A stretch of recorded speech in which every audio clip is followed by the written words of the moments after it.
Celebrating 60 years of media excellence. 60 taon sa paglilingkod. 60 taon sa katotohanan. 60 taon sa pagtindig kasama ang sambayanang Pilipino. Ito ang Bombo Radio Philippines. Bombo Radio Philippines. Your trusted source of news and information. Basta Radio Bombo! Oras sa Bombo Radio Iloilo, Philippine Standard Time, 51 minutos na nakaligad sa takna siningala sa 11.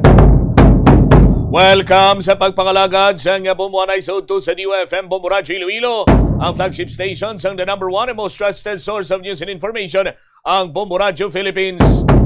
Adlaw kita karon sa Martes, Hulyo 28, tuiga 2026.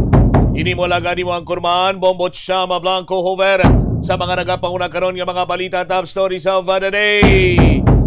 Sex scandal sa Esplanade sa distrito sa Lapos ginausisa na sa City Environment and Natural Resources Office.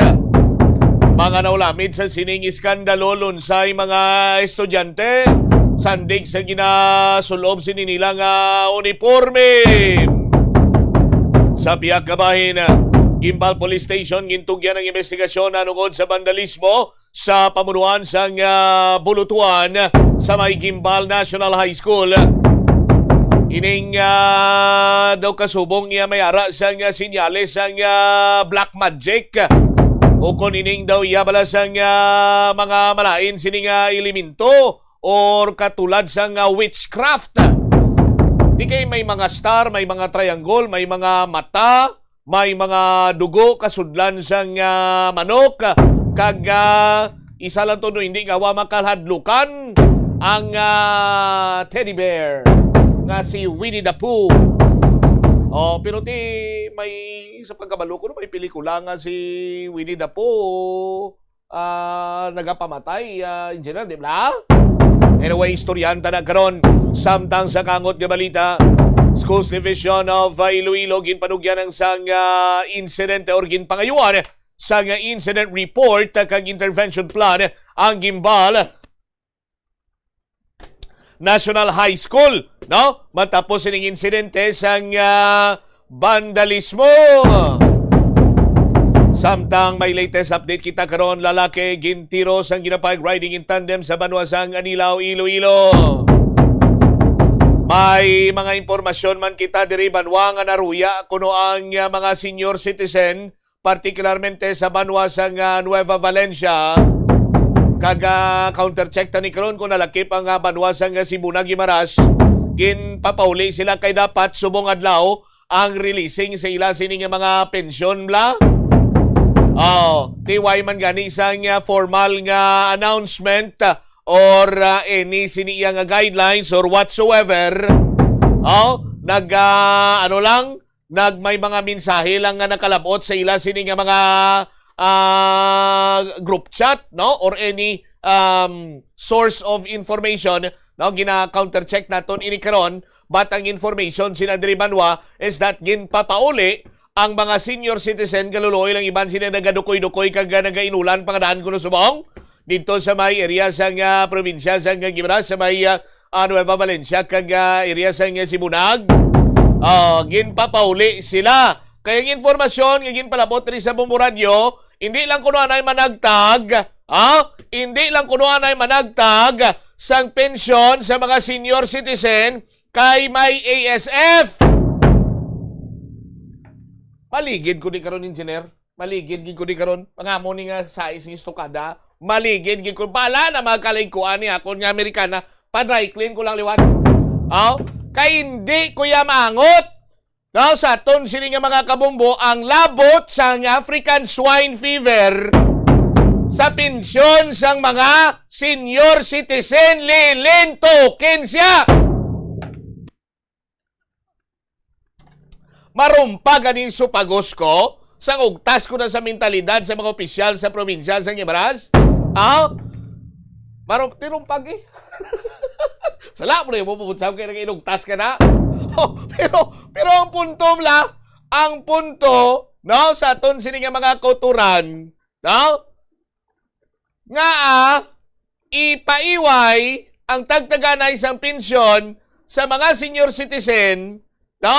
Nanungod sa African swine fever, una bes, waay man sang positive or confirm nga kaso sang ASF sa probinsya sang Guimaras, man-made ASF ang ara sa probinsya subong sang Guimaras.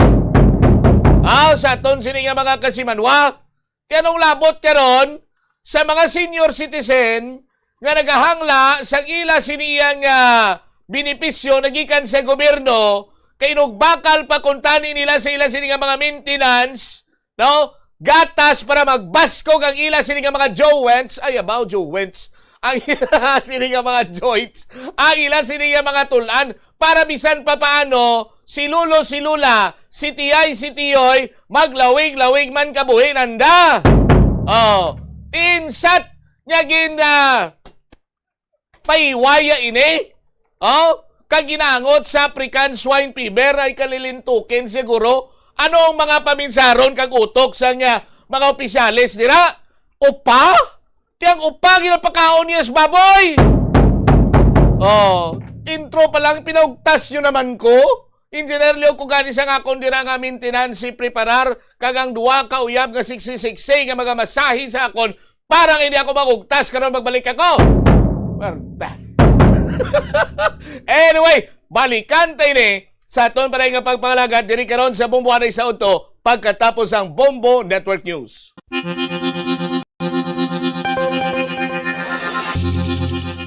Sini nga panahon sang tag-ilinit, delikado ang sunog ilabi na sa sulod sang panimalay. Gani safety first ka Bombo, ilabi na kung ikaw ang nagaluto sa kusina. Siguraduha nga nahamtang sa mabugnaw kag well-ventilated area ang LPG tank kag indi masilakan direkta sang adlaw.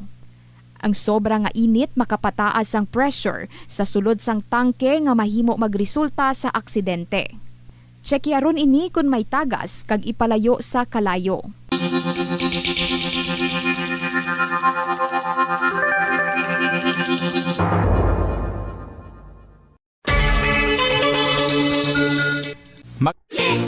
Mga nanay kag tatay, markahin ang August 10 to 20, 2026. Protektahi ang aton mga kabataan batok sa tipdas kag makaiha paagi sa Measles Rubella Supplemental Immunization Activity sang Department of Health to Western Visayas Center for Health Development. Ang bakuna libre, luwas kag epektibo para sa mga kabataan. Bisitahon ang aton mga sentro, fixed and temporary vaccination sites. Magpabakuna, magbinurigay, magparigon sa proteksyon sa aton komunidad.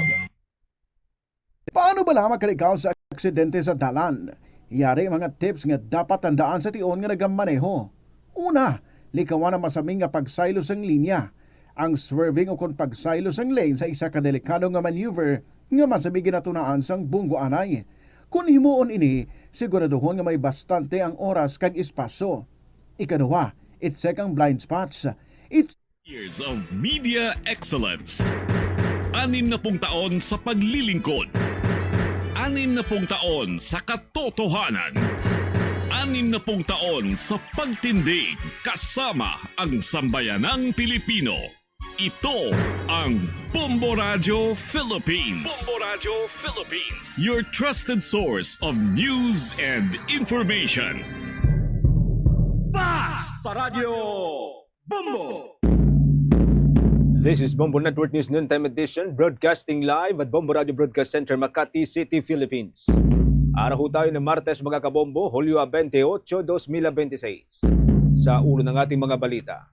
Sa ating mga pangunahing balita, ang Philippine National Police iniulat na walang untoward incident sa kabuuan ng ulat sa bayan ni Pangulong Marcos sa kabila po yan ng mga serye ng kilos protesta. Ang Energy Regulatory Commission naman nanindigang dapat may sasalo sa gastos kung aalisin na ng tuluyan ang systems laws sa power bill. Ang Senado naman at ang House of Representatives magsasagawan ng kontra SONA ngayong hapon. Habang ang Pro-Duterte rally isasagawa naman bukas sa harapan ng International Criminal Court. Abangan sa ating balita sa Bayong Dagat mamaya, ang Estados Unidos itinigil na mga serye ng pag-atake matapos umanong hilingin mismo ng Iran. At sa ating sports news, abangan mamaya ang Philippine Olympic Committee, sinabihan ng volleyball stakeholders na unahin ang interes ng mga Filipino player sa halip na club interest. At live nationwide via satellite, narito hong detalye ng ating mga balita. Iniulat ng Philippine National Police na walang naitalang anumang untoward incident sa kabuuan ng ikalimang State of the Nation address ni Pangulong Ferdinand Marcos Jr. itong araw ng Lunes. Itong naging assessment ng Pambansang Pulisya ng Pilipinas sa kabila ng mga na-recover na hinihinalang improvised explosive device sa labas ng Department of Justice sa Maynila at sa labas ng Senado sa Pasay City. Gayon din ang pagkakaresto ng hanggang sa 51 individual sa kasagsagan ng protesta sa may Quezon City dahil yan sa mga paglabag sa mga umiiral na batas at lokal na ordinansa. Sa isang payag, sinabi ni General Jose Melencio Nartates Jr. na mapayapang nagsimula at natapos ang State of the Nation Address nang walang naitalang anumang untoward incident o marahas na mga insidente. Ayon naman kay National Capital Region Police Office Chief Major General Anthony Aberin, naging mapayapa sa pangkalahatan ng kanilang seguridad o ito hong inilatag na security operations sa may Commonwealth Avenue. Ito hong Lunes, 2 rally ang namonitor sa naturang lugar kung saan ang isa rito ay ikinasan ng mga taga-suporta ni Pangulong Ferdinand Marcos Jr. habang ang isa naman ay inilunsad ng mga progresibo at militanteng grupo. Samantala, nanindigan naman ang Energy Regulatory Commission na dapat malinaw kung sino ang sasalo sa systems loss kung sakaling tuluyan itong alisin tulad ng naunang panawagan ni Pangulong Ferdinand Marcos Jr. sa kanyang ikalimang ulat sa bayan. Ayon sa chairperson ng naturang komite na si Attorney Francis Juan, hindi magiging simple ang pagtanggal sa systems loss dahil kailangan munang matukoy kung sino ang sasalo sa naturang gastos tulad ng itinatakdaan ng Electric Power Industry Reform Act o itong kontrobersyal na PIRA Law. Kung aamyandahan ang naturang batas, kailangan din anya ng mga serye ng konsultasyon bilang bahagi ng aktual at ng legal na proseso. Ayon sa opisyal, dapat maging malinaw kung ano ang gagawin sa systems loss tulad ng kung saan ipapasa mula sa dating pasanin o pagpasan ng mga consumer. Maaari niya itong i-absorb ng distribution utilities, maaari din pong makihati ang gobyerno, maaari din pong ibigay sa generation companies o sa National Grid Corporation of the Philippines. Kung sakali man niyang ilalan ito sa unregulated sector, dapat ding masiguro na hindi ito ibabalik din lang kinalaunan sa mga consumer. Sa kabilang banda, kung ang distribution utilities naman ang uutosang sumalo sa systems loss, maaari namanong magkaroon ito ng epekto sa mga consumer. Sa kabilang banda naman, naniniwala si University of the Philippines Diliman Political Science Professor Jean Encinas Franco na nanatili pa rin ang usapin ng selective justice sa kabila yan ng naunang pahayag ni Pangulong Ferdinand Marcos Jr. na walang kinikilingan ng flood control investigation. Maalalang sinabi ng Pangulo na bagaman nalulungkot siya sa posibleng pagkahain ng patong-patong na kaso laban kay dating House Speaker Ferdinand Martin Romualdez, hahayaan umano niyang umusad ang proseso at pananagutan ng mga sangkot sa iskandalong bumabalot sa flood control projects. Pero ayon naman kay Professor Franco, manatiling isipin ng publiko na mayroong selective justice hanggat wala pang napapanagot, kabilang ang mga sinasabing big fish o yaong mga malalapit sa kasalukuyang administrasyon. Ayon pa sa profesor, bagaman ito ang inuna ng Pangulo sa kanyang ikalimang ulat sa bayan, tiyak na hahanapin pa rin ng publiko ang mas malawak na pagtugon ng pamahalaan sa nabunyag na korupsyon at ang pagpapabalik sa mga ninakaw na pundo. Naniniwala naman ng profesor na may malaking impact ang pagbanggit ni Pangulong Marcos na wala siyang kikilingan kahit pa kanyang kamag-anak sa naturang issue. Matindihan niya ng Pangulo na kung wala siyang napapakulong o malalaking personalidad na sisingilin, ay tiyak ding sisingilin siya ng taong bayan. Kaya't kinakailangan din ng Pangulo na mag-focus sa naturang iskandalo bilang pagbibigay ng update sa kanyang ika-4 na ulat sa bayan noong 2025. Ayon pa kay Professor Franco, kung magawa ni Pangulong Marcos na ipakulong ang lahat ng mga sangkot sa katiwalian ng walang pagtatakpan, magiging pangunahing legasiya niya ito sa pagtatapos ng kanyang termino, pagsapit niya ng 2028. Sa kaugnay pong usapin, dako tayo dyan sa may Office of the Ombudsman. Mga kabombo, kinikilala po ng Ombudsman ang ulat ni Pangulong Ferdinand Marcos Jr. kahapon. Yung pong pagiging malaya ng Tanod Bayan na mag-imbestiga sa korupsyon sa flood control, ipinagpapasalamat din ng Tanod Bayan. May live report si Bombong Gran Hilario. Bombo Genesis, naglabas ng komento o pahiyaga ang Office of the Ombudsman ukol sa sinabi ni Pangulong Ferdinand Bongbong Marcos Jr. sa kanyang ikalimang State of the Nation address kahapon. Sa opisyal na payag na ibinagi ni Assistant Ombudsman at Spokesperson Attorney Miko Clavano, inilala ng Tanod Bayan ang naging ulat ng Pangulo partikular sa usapin ng investigasyon sa manubalyang flood control projects. Ayon sa Ombudsman, ipinagpapasalamat nila ang pagiging malaya ng tanggapan na tuparin ang mandato nito sa konstitusyon at sundan ang mga ebidensya kung saan maging ilang malalapit kay Presidente Marcos Jr. ay hindi umunoligtas at walang pangingilam o impluensya sa kanilang sinasagawang pag-iimbestiga. Binigyan din ng tanod bayan na ganito dapat gumaganang pananagutan, walang pabor na hinihingi at wala ding pabor na pinagbibigyan. Dahil dito iginit ng Office of the Ombudsman na kanilang ipagpapatuloy mga ginagawa ng walang takot o pabor hanggat may ebidensyang sinusundan at pinahintulutan sa ilalim ng batas. Kaugnay ang pahayag patungkol sa sinabi ni Pangulong Ferdinand Bongbong Marcos Jr. na nasa Ombudsman na ang pagsasampa ng kaso laban kay dating House Speaker Martin Romualdez kahit pa masakit dahil ito'y kanyang pinsan. Ating pakinggan ang bahagi ng mga sinabi ni President Ferdinand Bongbong Marcos Jr. sa naganap na State of the Nation address kahapon. Ang mga unang nakasuhan at nakulong, mga kontratista, matataas na opisyal, pati na mga mambabatas. At dumating na tayo sa punto na ayon sa Ombudsman ay malapit na ang paghain ng patong-patong na kaso laban sa dating Speaker. Masakit man sa akin ito, ngunit kailangan nating gawin ang tama. Hindi ako pangulo ng aking pamilya. Hindi ako pangulo ng aking kaibigan. Ako ay pangulo ng Pilipinas at ang tungkulin ko ay sa inyo, ang aking mga kapwa Pilipino. Matapos ang isinagawang ikalimang State of the Nation address kahapon, nang makapanayam naman ng Bombo Radio din si Senador Erwin Tulfo ay kanyang sinabi na wala na umano sa Pangulo ang susunod na aksyon kundi nasa Ombudsman na. Aniyaya, nakadepende na sa tanod bayan ang tuluyang pagsasampa ng kaso laban sa mismong pinsan at dating House Speaker na si late First District Representative Martin Romualdez. Naniniwala siya ng katagang hindi umano siya Pangulo ng pamilya at kaibigan, kundi Pangulo ng Pilipinas ay nangangahulugang ipinauubaya na rin ng Presidente sa Ombudsman ang paghain ng kaso laban sa kanyang pinsan. Ngayon pa man, inihayag ni Senador Erwin Tulfo na tiwala naman siya kay Ombudsman Jesus Crispin Boying Remulla na tutuparin ang mandato kahalintulad sa mga naunang mga isinampanang mga kaso. Atin naman pakinggan si Senador Erwin Tulfo.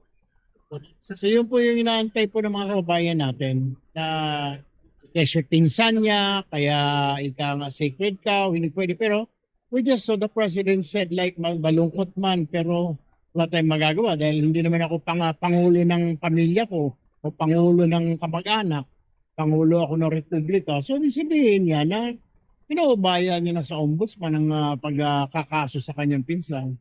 Nasa ombudsman po yun. Pero I trust Ombudsman Boying Remulla. Nakakita mo sunod-sunod ho yung mga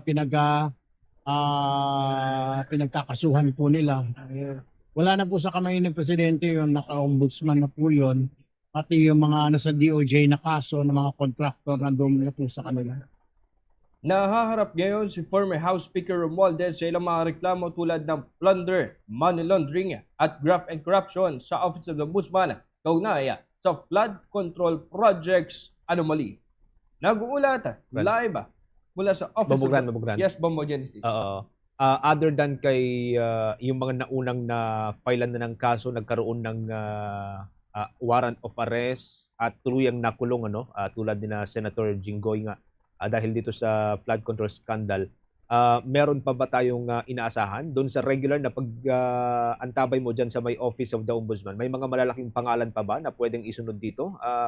Of course, naghihintay din ng public, like sa pangalan ni na Senator Joel Villanueva. Anong updates sa mga ito? Bombo Genesis, kaugnay sa iba pang mga kaso na inihanda ng Office of the Ombudsman ay pagtitiyak ni Ombudsman Remulla na tuloy pa rin yung mga pag-iimbestiga. Katulad nga ng iyon nabanggit na mga kaso laban kay Senador Joel Villanueva at maging kay Senador Chis Escudero. Habang sa ilan pa mga kaso sa mga kongresista, lalo na yung tinatawag niya mga contractor o yung congressman na contractor pa, anya ay abangan pa yung mga susunod nila mga kaso na posibleng isampa laban sa mga ito na kanila ngayon ay inihahanda pa o yung sumasailalim sa preliminary investigation? Bombo Genesis. Oo, pero exactly isang taon na, no? Kasi 28 yata last year ang State of the Nation Address. So sakto isang taon na ngayon mula noong sinabi ni Pangulong Marcos yung kanyang historic na mahiya naman kayo statement. Mga ilan na ba yung mga napakulong so far dun sa yung mga malalaking pangalan na napakulong so far based sa pag-standby mo dyan sa may ombudsman? Bombo Genesis, kung ating babalikan yung mga nasampanan ng kaso, particular dito sa may kinalaman sa korupsyon, ang mga nakakulong o nakadetene ay sina Senador Bong Revilla, sina Senador Jinggoy Estrada, si former Department of Public Works Secretary Manuel Bonoan, at maging yung sa kahiwalay pang kaso ng donation funds sa kampanya itong si Senador Rodante Marcoleta. Habang Bombo Genesis, aminado itong si Ombudsman Remulla nang atin din siya matanong kung saan isang taon na nga itong investigasyon sa flood control. Anya ay ganyan talaga nagiging sitwasyon ngayon sapagkat aminado siya na yung pagsasampa ng kaso ay hindi madalian at hindi maaaring bilisan sapagkat ang habol nila dito ay yung matitibay na kaso upang nang sa gayon, pag sinampa na sa Sandigan Bayan o sa kaukulang korte, ay tuloy-tuloy yung pagpapanugot sa mga tiwiling opisyal na sangkot dito sa anomalya. Bombo Genesis. Pero other than dun sa malalaking pangalan na nabanggit mo, Bombo Grant, meron tayong hanggang 12 yata, no? Kung di tayo nagkakamali, na mga empleyado, mga district engineer ng Department of Public Works and Highways na nakulong din dahil dito. Bombo Genesis, tama yan, no? At inaasahan pa raw na marami pa yung mga iniimbestigahan nila, lalo pat etong issue sa anomalya sa flood control projects ay malaki at marami pa na aasahan sa mga susunod na panahon na makakasuhan. At maging din yan yung pagkuha nila kay former Department of Public Works and Highways Secretary Manuel Bonoan bilang state witness. Magsisilbi ito na makakatulong maigi sa ombudsman upang matukoy pa yung mas malalaking salarin sa issue ng korupsyon pagdating dito sa flood control. Bombo Genesis. Sige, maraming salamat, Bombo Grant. Ito po si Bombo Grant Hilario and this is Bombo Radio Philippines, the #1 radio network in the country. Your trusted source of news and information. Basta Radio, Bombo! Mula dyan sa may Office of the Ombudsman, dako tayo dyan sa may mataas na kapulungan, mga kabombo. Meron pong tinatawag na kontrasona o kontra sa State of the Nation Address na isasagawa ko ngayong hapon at ang I believe ang magbabasa ho nitong kontrasona speech ay si Senator Alan Peter Cayetano, ang nagsisilbing leader ng minority bloc ng Senado. May live report si Bombo Jello Aganan. Bombo Genesis, inaasahang isasagawa na mamayang hapon ang kontra State of the Nation Address o kontrasona ng Senate Minority Bloc na pinangungunahan ni Senate Minority Leader Alan Peter Cayetano bilang isang tradisyon na sinasagawa sa Senado tapos naman ng State of the Nation Address o SONA ng Pangulo. Nauna na itong inanunsyo ni Cayetano bago pa man isagawa ang SONA kung saan hinikayat pa niya ang publiko na manood sa talumpati ni Pangulong Ferdinand Marcos Jr. upang makapagbigay ng maayos aniya na assessment. Kasunod pa nito, Bombo Genesis, sinabi rin ng senador na magiging bukas siya kumuha ng mga opinyon mula sa mamamayang Pilipino sa kanilang obserbasyon sa SONA upang makadagdag sa mga matatalakay para sa isasagawa namang kontrasona mamayang hapon. Narito balikan natin ang mga bahagi ng pahayag ni Senator Alan Peter Cayetano. Turn naman po ng opposition mag-kontrasona sa Tuesday. So after the SONA tomorrow, send comments. I'll try to have a short vlog para kung anong gusto nyo isama sa kontrasona. But give me your honest assessment. Don't look at the messenger, look at the message. So don't look at President. If we look at President Marcos, yung mga pro, yung mga Marcos na rin or Marcos pa rin, magiging positive. Yung mga ayaw sa kanya, negative. Let's look at his message tomorrow and saan nag-agree at saan hindi nag-agree. Bukod pa rito, Bombo Genesis, na una nang ipinunto ni Cayetano ang ilan sa mga issue na nais niyang marisolba ng administrasyon. Kabilang rito ang pagtitiyak na walang isasagawang chacha o charter change huling 2 taon ng panunungkulan ni Marcos at pagsisiguro na may eleksyon sa 2028. Ipinuntuloy niya na dapat masunod ang 2/3 o 16 na boto para makonvict ang isang impeachable officer. Kaugnay naman na nagpapatuloy na impeachment trial ni Vice President Sara Duterte. Iginit din ng senador ang umunay undeclared martial law na kanilang nararanasan sa hanay ng oposisyon. Aniya, silang mga nagsasalita kontra sa administrasyon ay paisa-isa umanong kinukulong. Pero ito pakinggan naman natin ang mga bahagi ulit ng pahayag ni Senator Alan Peter Cayetano. Pero sa business at sa politika, even sa religious leaders, mga nakakausap ko na nakikita at nararamdaman nila. Na sana hindi. So one big assurance is paulit-ulit sabihin ng Malacanang na may election sa 2028, walang tsa-tsa, hindi i-abolish ang Senado. No, and one way to ensure that is yung numbers. You say na 2/3 is really 16. Kasi nagsimula yan sa 12 is 13. Diba? Tapos ngayon, first few days sinabi nga 16. But then may mga gumagalaw na questionin na sa Supreme Court o kaya tignan natin o kaya agahan natin yung pag ano nito. So it's dangerous times. Para naman sa kabatiran ng ating mga kabombo-bombo Genesis, ang kontrasona ay sinasagawa upang magbigay ng alternatibong pananaw, suriin ang mga pagkukulang ng pamahalaan at maglakad ng sariling solusyon o patakaran mula sa oposisyon. Ginagawa ito upang balansehin ang opisyal na ulat ng Pangulo sa pamamagitan ng pagpapakita ng totoong kalagayan ng bayan ayon sa ibang sektor. Mamayang hapon, Bombo Genesis, inaasahan na tatalakay ng minorya ang mga usapin sa flood control at ekonomiya ng bansa. Bombo Jello? Yes, Bombo Genesis. Oo. Any statement mula sa minority bloc ng Senado doon sa pag-attend ni Senator Camille Villar kahapon sa State of the Nation Address? Sa ngayon, Bombo Genesis, ay kumukuha pa tayo ng mga official statement, lalo na dito kay Senate Minority Leader Alan Peter Cayetano na namumuno dito sa Senate Minority Bloc. Gayon nga itong si Senator Camille Villar ay kanilang kagrupo at nag-attend doon sa State of the Nation Address at kukunan muna natin ng pahayag, Bombo Genesis, kasi sa ngayon ay ang mga senador ay hindi pa natin namamataan dito sa gusali ng Senado. Bagamat personal na nag-message na tayo ang Bombo Radio Philippines sa mga staff ng Senate Minority Senators ukol dito sa pag-attend ng kanilang kasamahan sa State of the Nation Address kahapon ni Pangulong Marcos. Bombo Genesis. Pero even without giving context, Bombo Jello, ang magkapatid na Villar, the past few days, parang medyo leaning din sila sa majority. Tama ba yung observation ko? Kasi minsan makikita mo na parang hindi sila kasama doon sa minority bloc, doon sa huddle, mga ganon. The past few days, Bombo Jello. Tama ka dyan, Bombo Genesis. Pero kung atin naman obserbahan, dati pa itong close ang magkapatid na Senator Mark Villar at Camille Villar dito nga sa kasamahan nila sa ilang na mga senators, lalo pat kabilang din dati itong si Senator Camille Villar sa hanay nitong si Senate President Sherwin Gatchalian, Bombo Genesis. Kaya sa obserbasyon natin, sabi nga naman ng mga senador ay nagiging professional lamang sila pagdating sa kanilang trabaho at palagi naman nilang binibigyan din at ginigiit na palaging uunahin ang kanilang trabaho kaysa sa mga alitan o sa pagkakaiba ng kanilang pananaw sa politika. Bombo Genesis. On the other hand, Bombo Jello, hindi naman kaya iboboykot ng majority itong kontrasona ni Senator Alan. I mean, kahit may mga mag-absent ba kaya ng mga senador, anong usap-usapan dyan?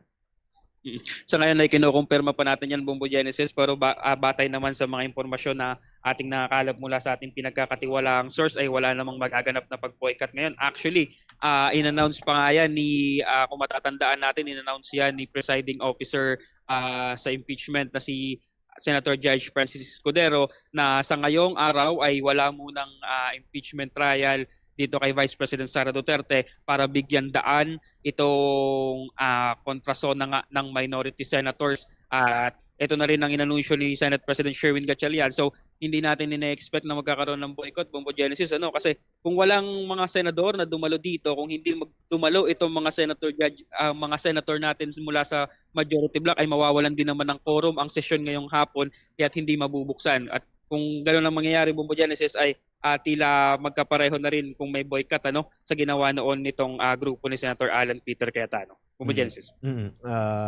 Sa bagay, ang bilang ng mga talagang kaaway ni Senator Alan dyan, sina Senator Ping, and even Senator Soto yata, talagang hindi hindi ganun ka-close itong mga ito. So kung sakaling may 2, 3, 4 na absent, tuloy pa rin ang session kasi may quorum pa rin kung sakasakali.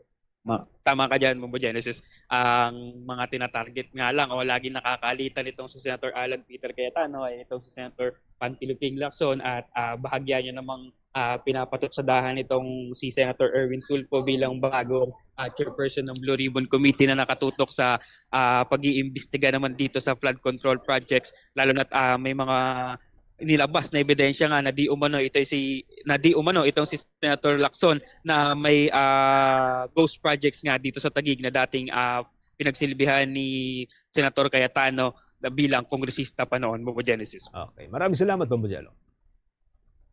At yan muna ang mga latest updates mula dito sa Senado. Ako si Bombo Anghiloganan and this is Bombo Radio Philippines, the #1 radio network in the country. Your trusted source of news and information. Basta Radio, Bombo! Samantala, naniniwala naman si Vice President Sara Duterte na ang State of the Nation Address ni Pangulong Ferdinand Marcos Jr. ay isa lamang daw kung pagsasayang ng oras para sa mga Pilipino. Ginawa ng Vice Presidente ang pahayag sa isang panayam habang sahuy na roon sa May The Hague, sa Netherlands. Hindi rin niya siya nanood ng State of the Nation Address tulad nung nakalipas na taon at wala siyang planong basahin ang nilalaman ng kanyang ulat sa bayan o kahit man lang summary dahil naniniwala siyang pag-aaksaya lamang ito ng oras. Binanggit din niya ang mga hindi natupad na pangako ng administrasyon tulad ng pagpapababa sa 20 pesos kada kilo ng bigas. Pinwestiyon din niya ang mga naging pahayag na may nakukulong bago magpasko, partikular na yung mga miyembro ng House of Representatives na hindi naman daw nangyari. Inayag din niya na may personal silang kasunduan ni Pangulong Marcos bago sila tumakbong magkatandem na hindi rin umano tinupad ng Pangulo. Ito ang ikatlong sunod na taon na hindi dumalo si Vice President Sara Duterte at hindi rin pinanood ang State of the Nation Address ni Pangulong Marcos. Samantala, nagpasalamat din si Senator Robin Hood Padilla kay Pangulong Marcos matapos gamitin ng Pangulo ang mas maraming wikang Filipino sa kanyang ikalimang State of the Nation Address kaysa sa wikang Banyaga. Ayon kay Padilla, mas madaling maunawaan ng mga karaniwang mamayan ang plano at plataporma ng administrasyon dahil sa paggamit ng sariling wika. Ipinahayag ng senador ang kanyang pasasalamat sa Pangulo dahil mas marami umanong wikang Pilipino ang ginamit sa talumpati. Binigyang diin niya na mas nauunawaan ng mga tinawag niyang quote-unquote hampas lupa yung mga nais isagawa ng Pangulo sa natitira niyang termino. Idinaos ang ikalimang State of the Nation Address ni Pangulong Marcos Jr. kahapon dyan sa may Batasang Pambansa Complex. Sa kanyang talumpati, binigyang diin ng Pangulo ang mga programa para sa pagpapatuloy ng paglago ng ekonomiya, pagpapalakas ng infrastruktura, seguridad sa pagkain at enerhiya at mga hakbang laban sa korupsyon. Kabilang sa mabinigyang pansin ay ang mga proyektong pang-infrastruktura sa ilalim ng Build Better More program, suporta sa agrikultura upang mapababa ang presyo ng pagkain at mga inisyatiba para yan sa climate resilience. Update din po tayo mamaya sa iba pang mga balita mula po dyan sa may House of Representatives, mga kabombo, dyan po sa may Palasyo Malacanang. Samantala, sa iba pang mga development, kinumpirma ni Vice President Sara Duterte na tuloy ang isasagawang pro-Duterte rally sa harap ng International Criminal Court sa may The Hague sa Netherlands bukas. Ibinunyag ho ng Vice Presidente na nag-organisa ang kanilang mga taga-suporta sa ibang bansa ng Free Duterte Now rally sa labas ng headquarters ng International Criminal Court bilang protesta sa paglilitis kay dating Pangulong Rodrigo Roa Duterte. Bagaman inamin ni VP Sara sa kanyang pagbisita sa kanyang ama na sinabihan niya itong maaring hindi makatulong sa kanyang kaso, ang planong rally base na rin sa nakalipas na pagkakataon kung saan ginagamit niya ng International Criminal Court ang kanilang mga sinasabi at ginagawa bilang basehan ng kanilang desisyon. Subalit ituan niya ang paraan para mailabas ang kanilang galit. Dinamanaan niya ito tinututulan ng dating Pangulo. Nagbigay din ng update si Vice President Sara sa kalagayan ng dating Pangulo at kanilang napag-usapan. Anya, okay lang daw ang kanyang ama at nagkaroon sila ng produktibong pag-uusap at naubos ang kanilang oras sa mga tanong ng dating Pangulo kaugnay ng estado ng politika ngayon dito sa Pilipinas. Samantala, oras natin, meron na ho tayong 23 minutes makalipas mga kabombo ang alas 12 po ng katanghalian.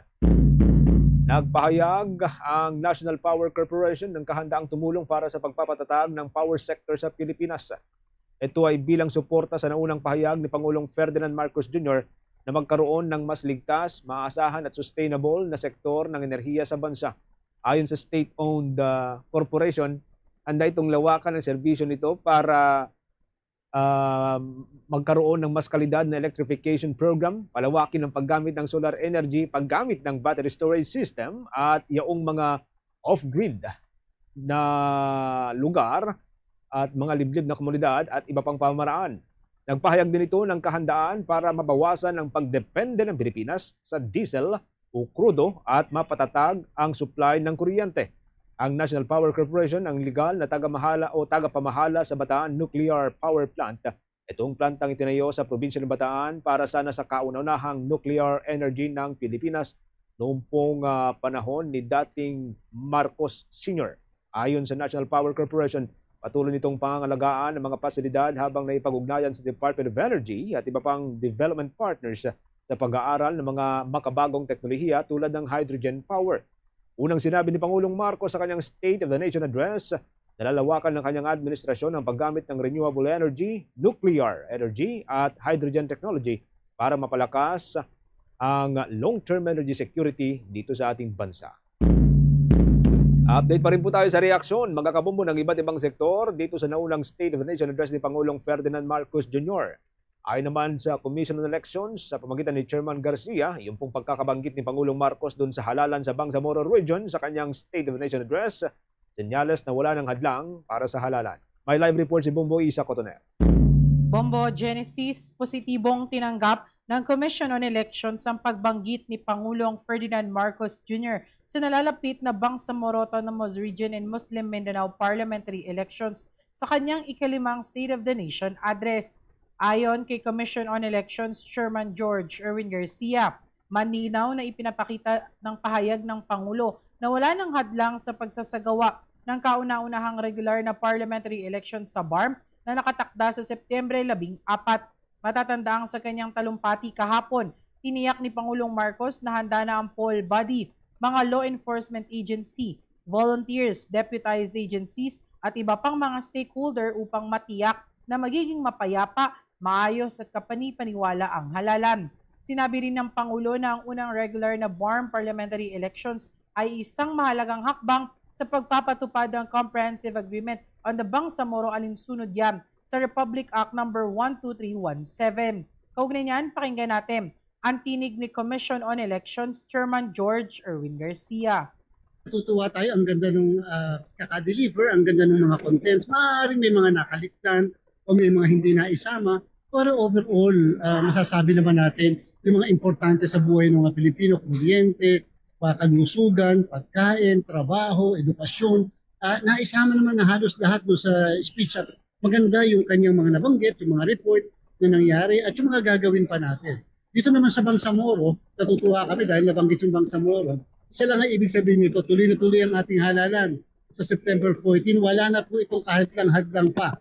And therefore, sa mga kababayan natin dyan sa Bangsamoro, expect nyo po na kayo ay makakaboto ngayong darating na September 14. 85%. Kasi ako teacher Mas maganda na yung may ganon. Hindi siya failing grade, hindi siya kulang, siya ay sapat at madami pang room for improvement. Mas maganda yung ganon, 85%. And therefore, hindi siya passing percentage, that is an outstanding performance. Kaugnay nito, inanunsyo rin ng komisyon na natapos na ang pag-imprenta ng mahigit 2.3 milyong mga official ballots na gagamitin para sa naturang halalan. Ang kasunod na nito, Bombo Genesis, ay yung deployment nga na itinakda ng Commission on Elections sa unang linggo ng Agosto para nga doon din ay maabot sa mga malalayong lugar dyan sa may bahagi nga ng Bangsamoro Autonomous Region in Muslim Mindanao. Bukod sa halalan, binigyan din ni Pangulong Marcos sa kanyang SONA ang mga programa ng Bangsamoro government, particular ang layunin nitong makamit ang energy security at ganap na electrification sa rehiyon. Ayon sa Pangulo, ito ang kauna-unahang pangmatagalang strategy ng BARM para sa sektor ng enerhiya at isa sa mga hakbang upang mapalakas ang pag-unlad at kabuhayan ng mga mamamayan sa rehiyon. Ito si Bombo East Sacotaner and this is Bombo Radio Philippines, the #1 radio network in the country, your trusted source of news and information. Basta Radyo, Bombo! Meron na lamang ko tayong 28 minuto bago sumapit ang alauna ng hapon. Sa iba pang mga updates, mga kabombo, si Pangulong Marcos isinusulong ang tax relief package para sa mga manggagawa at malilit na negosyo at meron pong amnestiya sa hindi ho nabayarang buwis. Habang si Representative Kimbo tiniyak naman na susuportahan ng House Ways and Means Committee yung tax reform agenda ni Pangulong Marcos. May live report si Bomboana Lisoberano. Bombo Genesis, hinimok ni Pangulong Ferdinand Marcos Jr. ang Kongreso na agad ipasa ang tax relief package upang mabawasan ang buwis ng mga manggagawa, lalo na ang mga nasa middle class at matulungan ang mga maliliit na negosyo. Sa kanyang ikalimang State of the Nation address sa SONA, iminungkahi ng Pangulo na itataas ang tax-free o itaas ang tax-free annual income mula sa 250,000 hanggang sa 350,000 at ibaba ang income tax rates para sa iba pang taxpayers. Iminungkahi rin niya ang pag-alis ng minimum corporate income tax para sa micro, small, and medium enterprises. Gayunman ang pagbibigay tax amnesty para sa ilang hindi pa nabayarang buwis, kabilang ang income tax, estate tax, donors tax at value-added tax. Ayon pa kay Pangulong Marcos, layunin ng mga hakbang na mapagaan ang pasani ng mga Pilipino, mapalakas ang ating ekonomiya at makahikayat ng mas maraming pamumuhunan at trabaho. Pakinggan natin si Pangulong Ferdinand Marcos Jr. Hindi natin kaliligtaan ang ating mga manggagawang Pilipino, lalo na ang mga middle class, pati na ang mga maliliit na negosyo. Alam natin na sila rin ay nabibigatan sa epekto ng krisis. So to ensure the continued progress of the middle class amidst the lingering effects of the crisis, we will pursue tax relief measures that promote growth, that generate revenue, and advance equity towards socio-economic sustainability. Kaya bilang natatanging proteksyon sa kanila at para mas mapakinabangan nila ang pinaghirapan nilang kita, nananawagan ako sa Kongreso upang maipasa ang batas na magbibigay ng bahagyang ginhawa para sa ating bayaring buwis. Una, palawakin natin ang exemption sa income tax.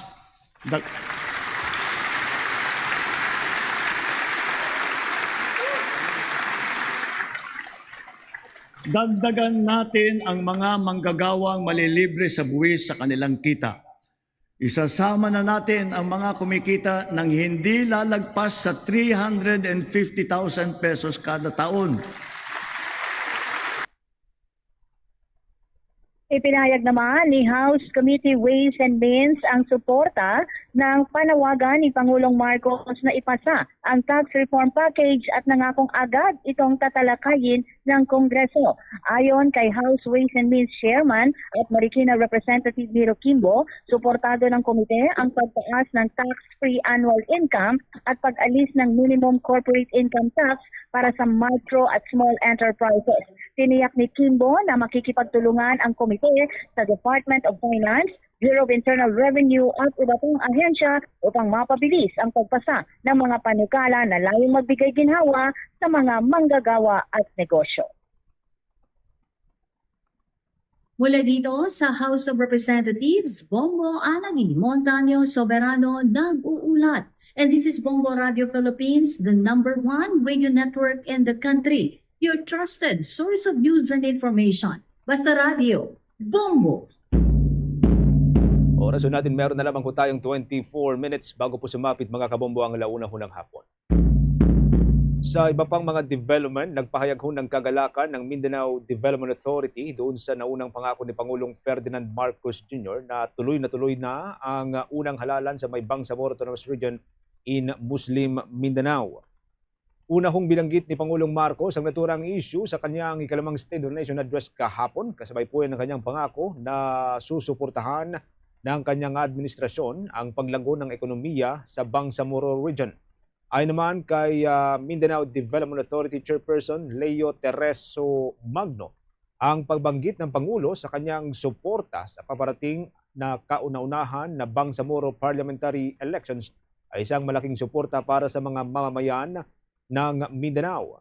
Ang unang parlamentaryong halalan anya ay magmamarka ng isa pang mahalagang milestone sa pagpapanatili ng kapayapaan, pagpapanatili ng kaayusan, pagpapalakas ng mga institusyon at pagpapahalaga sa mga residente ng Mindanao. Kung maging matagumpayan niya ang nasabing halalan, mas mapapabilis ang inklusibong pagunlad ng Bangsamoro Region, bagay na hinahangad din niya ng Mindanao Development Authority. Umaasa rin si Secretary Magno na magtutuloy-tuloy ang suporta hindi lamang ng kasalukuyang Administrasyong Marcos kundi ng mga susunod pang lider pagkatapos ng termino ni Pangulong Marcos sa 2028. Samantala sa iba pang mga development, hinimok naman ni Pangulong Ferdinand Marcos Jr. ang Kongreso sa kanyang ikalimang State of the Nation Address na palawakin ng income tax exemption para sa mga manggagawang kumikita ng hanggang sa 350,000 pesos lamang kada taon. Layunin po nitong mabawasan ang pasanin ng middle class at matamasa ang kanilang pinaghirapang mga sahod. Ipinahiwatig din ng Pangulo ang plano niyang pagtapyas ng buwis sa kita ng iba pang wage earners bagaman hindi na nabigyan ng karagdagan pang detalye ang naturang pangako. Inikayat din ng punong ehekutibo ang Kongreso na exempt yung mga maliliit na negosyo mula sa corporate income tax at palawakin ang amnesty para yan sa mga hindi nababayarang buwis kabilang na ang income, estate, donors at maging ang controversial na value-added tax.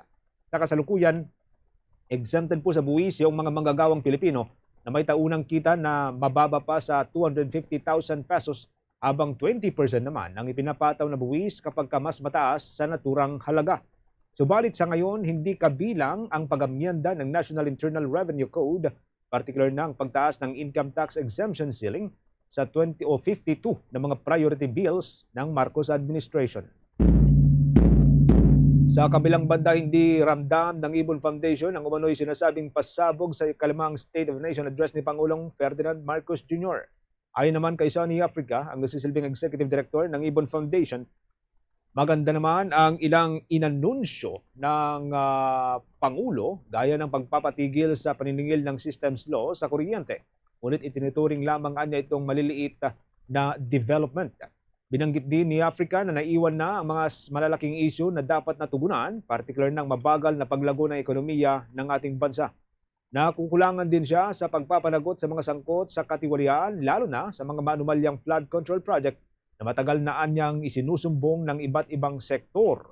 Idinaos ang ikalimang State of the Nation Address ni Pangulong Ferdinand Marcos Jr. sa may Batasang Pambansa Complex kung saan tinalakay po ng Pangulo ang mga programa para sa ekonomiya, infrastruktura, seguridad sa pagkain at enerhiya at ang paglaban sa korupsyon. Gayunpaman, ayon sa Ibon Foundation, nananatiling hamon ang pagbibigay ng konkretong solusyon sa mga pangunahing problema ng Pilipinas at hindi umano sapat ang mga hakbang na inilatag ng kasalukuyang administrasyon. Sa pananaw ng Ibon Foundation, kailangan umano ng mas malalim na reforma at mas matibay na aksyon upang tunay na maramdaman ng mga mamamayang Pilipino ang sinasabi ng Marcos Jr. Administration na mga pagbabago. Meron na lamang ho tayong 20 minutes mga kabombo bago po sumapit ang alauna ng hapon. Kasalukuyan pa rin pong apektado sa ngayon ang mahigit sa 370,000 mga individual o mahigit sa 80,000 mga pamilya kasunod yan ng pananalasa ng bagyong Quiapo dito ho sa Pilipinas nito hong nakalipas na linggo. Maalalang 3 araw na ho ang nakakalipas mula nang lumabas sa Philippine territory o sa may Philippine Area of Responsibility ang naturang bagyo. Yan po'y naganap noong madaling araw ho ng Sabado, Hulyo 25 at nagdulot ito ng matinding mga pagbaha at mga pagguho ng lupa sa ilang bahagi ng Northern Luzon. Sa situational report na nilabas ng National Disaster Risk Reduction and Management Council ngayon pong Martes, ay mahigit sa 6,000 mga individual o mahigit sa 1,500 na pamilya pa rin ang nanunuluyan sa mga evacuation center, mga evacuation areas sa iba't ibang bahagi ng ating bansa. Natili naman sa 3 ang bilang ho ng mga nasawi mula sa may Davao at 2 ho rito ay sa may bahagi ng Sarangani Province abang isa pang individual ang napaulat na nawawala mula pa rin po yan sa probinsya ng Sarangani. Nag-iwan din ang naturang bagyo ng pinsala na aabot ng hanggang sa 6,678 mga kabahayan. Mahigit sa 200 plus dito mga kabombo ang totally damaged. Bilang tugon, nakapagpamahagi na ang gobyerno ng Pilipinas ng mahigit sa 20 milyong piso na tulong para yan sa mga apektadong residente, lalo ho dyan sa may bahagi ng Visayas at Mindanao na una pong naapektuhan dahil sa naunang pananalasa ng hanging habagat na pinalakas ng bagyong Quiapo. Meron na lamang po tayong 18 minutes bago po sumapit mga kabombo ang alauna po ng hapon. Dakuan natin ang mga balitang tinutukan ng ating mga provincial station. Si Pangasinan 2nd District Representative muli pong binalikan ang isinusulong na paggamit ng nuclear energy. Kasunod po yan ng naunang pahayag ni Pangulong Ferdinand Marcos Jr. sa kanyang ikalimang State of the Nation Address. May exclusive report po dito ang Bombo Radio Dagupan.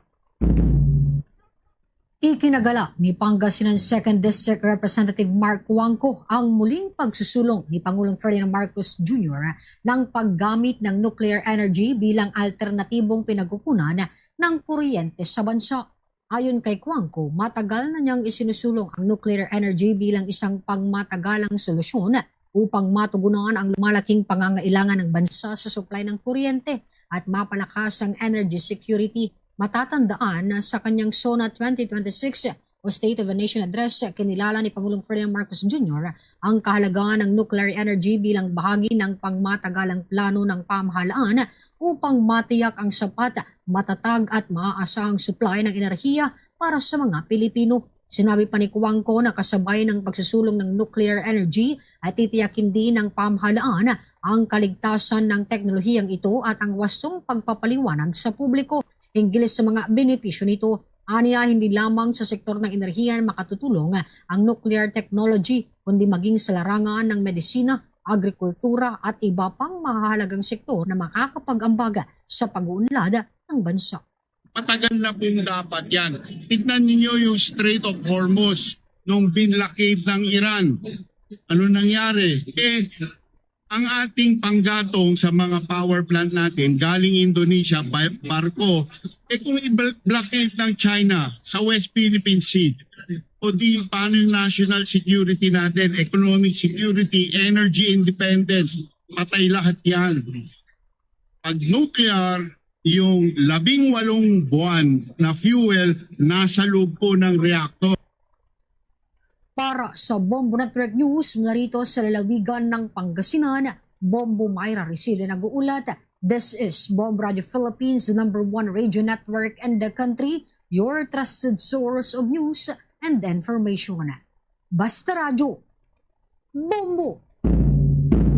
Usapin pa rin po ng power o kuryente mga kabombo, ang power block dyan sa may House of Representatives. Suportado yung pong itinutulak ni Pangulong Ferdinand Marcos Jr. na tuluyang pag-amyenda doon sa kontrobersyal na EPIRA law at pagtanggal sa value-added tax ng kuryenteng pinapasan ng mga consumer. May update naman po dyan ng Bombo Radio Iloilo. Lubos na pinuri ng power block sa Kamara na kinabibilangan ng APEC Party List at ng PhilReca Party List ang malinaw na panawagan ni Pangulong Ferdinand Marcos Jr. na alisin ang VAT o value-added tax sa bentahan ng kuryente mula generation, transmission at distribution bilang bahagi ng layunin na mapababa ang presyo ng kuryente sa bansa. Sa panayam ng Bombo Radio kay APEC Party List Representative Sergio Dagook, sinabi nito na matagal na niyang isinusulong sa Kongreso ang mga reforma sa industriya ng enerhiya, kabilang ang pag-amyenda sa Electric Power Industry Reform Act o EPIRA. Gayunman, sinabi ni Dagook na hindi sapat ang tuluyang pag-aalis ng systems loss charges dahil may bahagi nito na hindi maiiwasan o tinatawag na technical losses na dulot ng normal na pagdaloy ng kuryente sa transmission at distribution lines. Ang dapat anyang alisin ay ang mga non-technical losses, kabilang ang pagkawala ng kuryente dahil sa illegal na koneksyon o power theft, pati na ang VAT na ipinapataw sa systems loss. Iginiit din ng kongresista na kailangang pabilisin ang pag-aproba ng Energy Regulatory Commission o ERC sa mga proyekto at power supply agreements upang maiwasan ang pagkaantala sa pagpapaunlad ng infrastruktura at mapababa ang gasto sa kuryente. Tiniyak din ni Dagoog na makakaasang administrasyon sa buong suporta ng power block para maisulong ang kinakailangang batas at maipatupad ang reformang ito. Ako'y nasisiyahan kasi halos 70% sa expectation ko na babanggitin ay nabanggit at isa na dito yung reforma sa amendment ng EPIRA na matagal na naming sinusulong since my first term noong 18th Congress. 2019 pa po yung mga panukalang batas namin na amendment ng EPIRA. Si APEC Party List Representative Sergio Dagook para sa Bombo Network News mula dito sa Bombo Radio Iloilo. Ito si Bombo Ayan Gahete. This is Bombo Radio Philippines, the #1 radio network in the country, your trusted source of news and information. Basta Radio Bombo! Sa halos kapareho pa rin pong usapin mga kahumbo, ito naman pong manong pagtanggal ng systems loss charge. Welcome pero kulang pa rin daw sa reforma doon sa EPIRA law. May update naman po dyan ng Bombo Radio Tugigaraw. Pinuri ni dating Integrated Bar of the Philippines o IBP President Attorney Domingo Egon Cayosa ang pagtanggal ng system loss charge sa singil sa kuryente na binanggit ni Pangulong Marcos Jr. sa kanyang State of the Nation address, ngunit iginiit na kulang ito at kailangan ng mas malalim na reforma sa ilalim ng EPIRA law. Ayon kay Cayosa, 25 taon ng problema ang system loss charge at ngayon lamang ito tinugunan ng isang Pangulo. Bagamat welcome ang hakbang, dapat nasundan ito ng pagbabago sa monopolyo ng mga power provider na siyang dahilan kung bakit ang Pilipinas ang may pinakamahal na kuryente sa buong Southeast Asia. Binigyang diin niya na ang mataas na presyo ng kuryente ay nagiging disincentive sa mga dayuhang mamumuhunan at malaking pasanin sa mga mahihirap na Pilipino. That's very welcome. Tama lang yan at dapat lang palakpakan natin kasi siya pa lang ang presidente na gumawa niyan. At dapat ito ginawa na ng mga nauna pang presidente sa kanya eh. Kasi 25 years na yung maling batas na ito. Pero sana sinundan ito nung deeper structural reforms sa power sector natin. Yung monopolya ng mga nagbibigay ng nagpo-provide ng kuryente at saka yung super taas na kita nila. Samantala, binigyan ni Cayosa ng markang 8 out of 10 ang SONA sa pagtugon sa agarang pangangailangan ng mamamayan, ngunit 2 out of 10 lamang pagdating sa long-term structural reforms tulad ng freedom of information, anti-dynasty law at reforma sa budget process. Sa usapin ng katiwalian, nabanggit ang mga nahuli, ngunit nakalulungkot daw ang kawalan ng aksyon sa ibang opisyal na may malapit na ugnayan sa palasyo. Hindi naman masama. At dapat naman tugunan yung immediate na pangangailangan ng ating taong bayan. Pero mas maganda at kasing halaga din yung structural reforms na hanggang ngayon hindi pa nagagawa ng administrasyon na ito at yung mga nakaraang administrasyon. So doon ho tayo nagkulang. Kung baga, mas marami pa ring pangako kesa doon report niya na nagawa na. At yan ang balita mula rito sa Bombo Radio Tugigaraw para sa Bombo Network News. Ako si Bombo Anselmo Banan Jr. And this is Bombo Radio Philippines, the #1 radio network in the country, your trusted source of news and information. Basta Radio, Bombo! Sa iba pang mga balitang tinutukan ng ating mga provincial station, ang progresibong grupo iginiit na walang basehan yung pagkakadakip dun sa mahigit 50 mga individual sa gitna po ng mga protesta o serye ng protesta. Teka lamang ulat sa bayan ni Pangulong Ferdinand Marcos Jr. May update po dyan, Bombo Radio Rojas. Iginiit ng isang progresibong grupo na walang sapat na batayan ang pagdakip sa mahigit 50 individual sa kasagsagan ng mga kilos protesta na isinagawa kasabay ng ikalimang State of the Nation Address o SONA ni Pangulong Ferdinand Marcos Jr. Ayon sa mga ulat, kabilang sa mga inarestong ilang miyembro ng mga progresibong organisasyon na nakilahok sa mga demonstrasyon sa paligid ng batasang pambansa.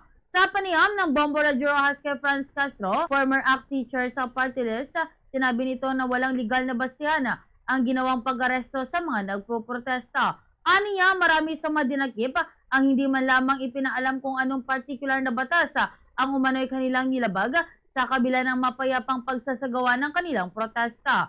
Ayon pa kay Castro, naturang insidente at tila pagpapatuloy ng matagal na umanong pag-target at panunupil sa mga aktivista at progresibong grupo. Binigyan din niya na mayroon umanong naging kasunduan ang mga organizer at mga kapulisan hinggil sa pagsasagawa ng kilos protesta at mahalagang igalang ng magkabilang panig ang mga napagkasunduang alituntunin upang maiwasan ang tensyon at hindi pagkakaunawaan. Umaasa rin ng grupo na magkakaroon ng mas maayos na komunikasyon at koordinasyon sa pagitan ng mga organizer at mga otoridad sa mga susunod na kilos protesta upang mapangalagaan ang karapatan ng mamamayan sa mapayapang pag-asembol kasabay ng pagpapanatili ng kaayusan at seguridad ng publiko.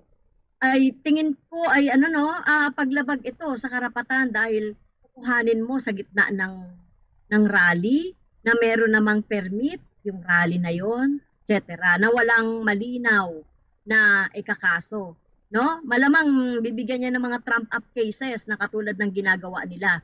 Mula rito sa impila ng Bombo Radyo Rojas para sa Bombo Network News.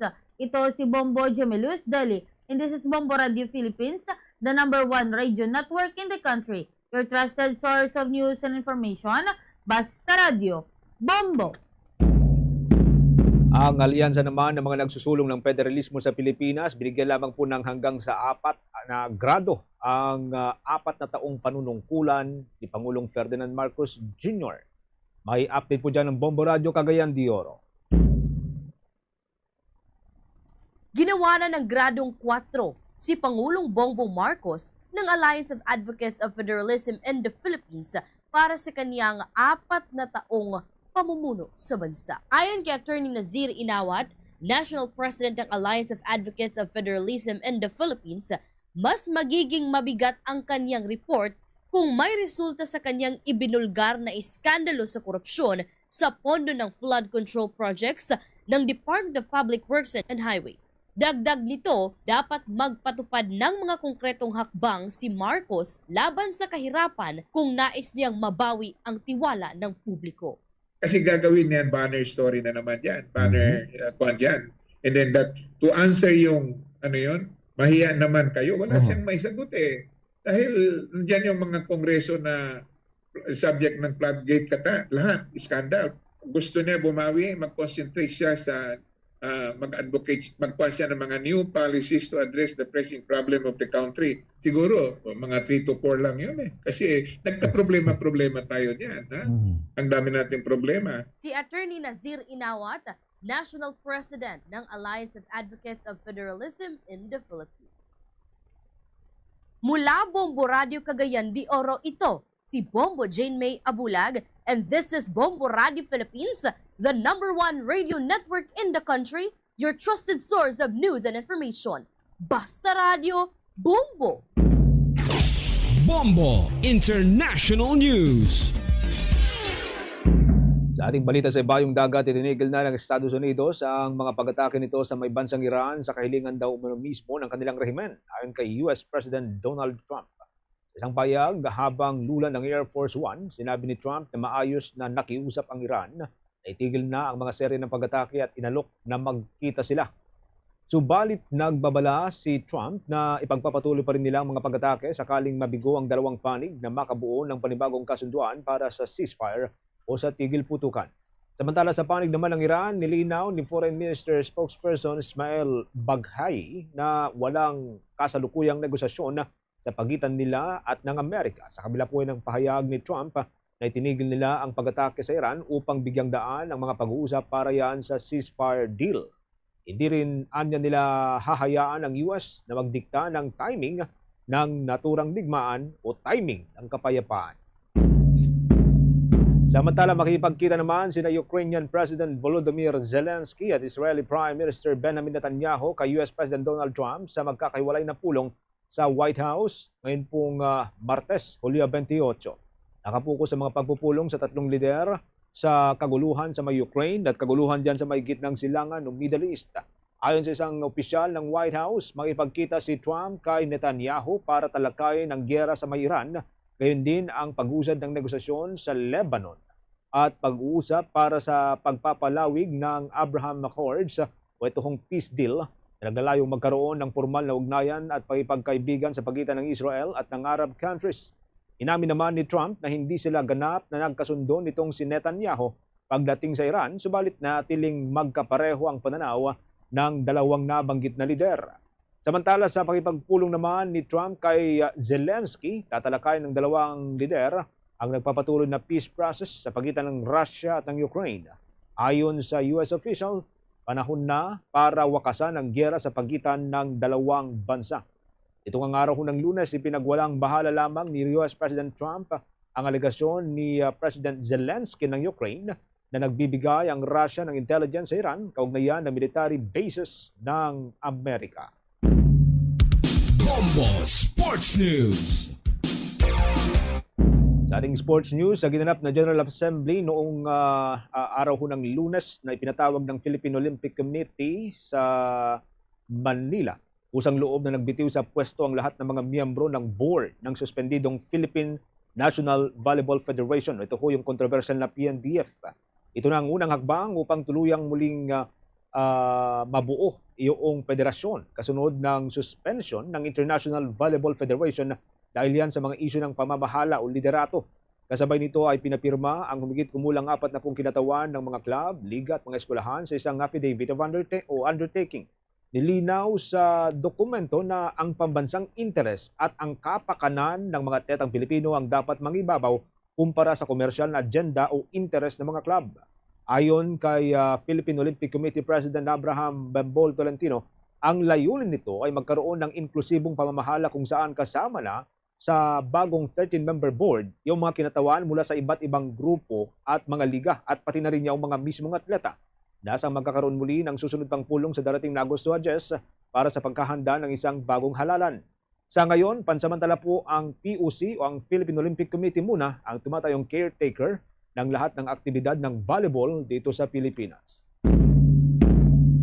Tuloy-tuloy lamang po sa pagsubaybay sa ating 32 fully digitalized AM at FM stations, mga kabombo. Pagkatapos ng Bombo Network News, pwede po niyong balikan ang mga programa ng ating mga provincial station gamit yung kanilang sariling social media pages. Naroon po tayo sa Facebook, sa YouTube, sa TikTok, maging sa Bombo mobile app, and of course, sa ating www.bomboradio.com. Sa mga kababayan po natin dyan sa may Visayas area, sa may probinsya po ng Iloilo at mga katabing probinsya, nariyan po ang Bombo Radio Iloilo at Star FM Iloilo. Sa Negros area, nariyan po ang Bombo Radio Bacolod at ang Star FM Bacolod. Sa may probinsya ng Cebu at mga katabing lugar, nariyan ang Bombo Radio Cebu at Star FM Cebu. Ganoon din po sa may probinsya ng Capiz at mga katabing lugar, nariyan ang Bombo Radio Rojas at Star FM Rojas. Sa may probinsya po ng Aklan, nariyan po ang Bombo Radio Calibo at dyan sa may Leyte area, nariyan ang Bombo Radio Tacloban. Mga kabombo, sabay-sabay muli tayong manalangin. Narito ang Oratio Imperata for Peace.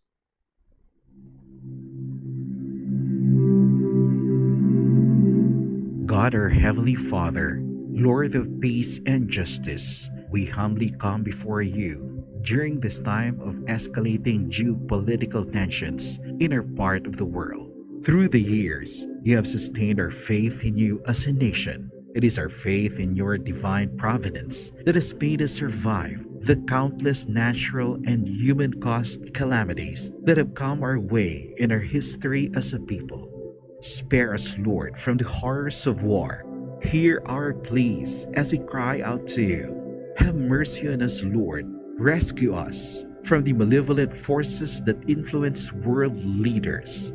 For we believe that our struggle is not against flesh and blood, but against the rulers, against the authorities, against the powers of this dark world, and against the spiritual forces of evil in the heavenly realms. We pray for your leaders entrusted with making crucial decisions for our nation. We place all our hopes in you, seeking your forgiveness and mercy for the times when our fears and suspicions have tainted our perceptions with ethnic biases and prejudices verging on racism. We earnestly pray, Lord, that you make us instruments of your peace. Where there is hatred, let us bring love. Where there is injury, pardon. Where there is doubt, faith. Where there is despair, hope. Where there is darkness, light. Where there is sadness, joy. Through our Lord Jesus Christ, your Son, who lives and reigns with you in the unity of the Holy Spirit, God, forever and ever.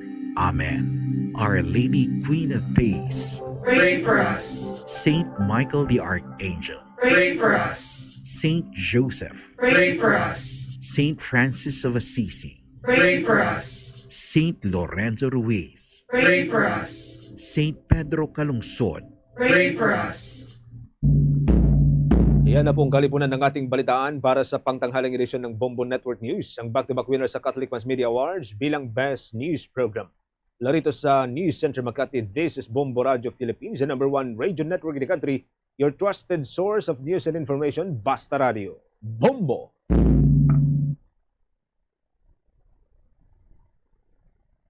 Oras sa Bombo Radio Iloilo, Philippine Standard Time. 1 minuto na nakalikan sa tak ng alauna.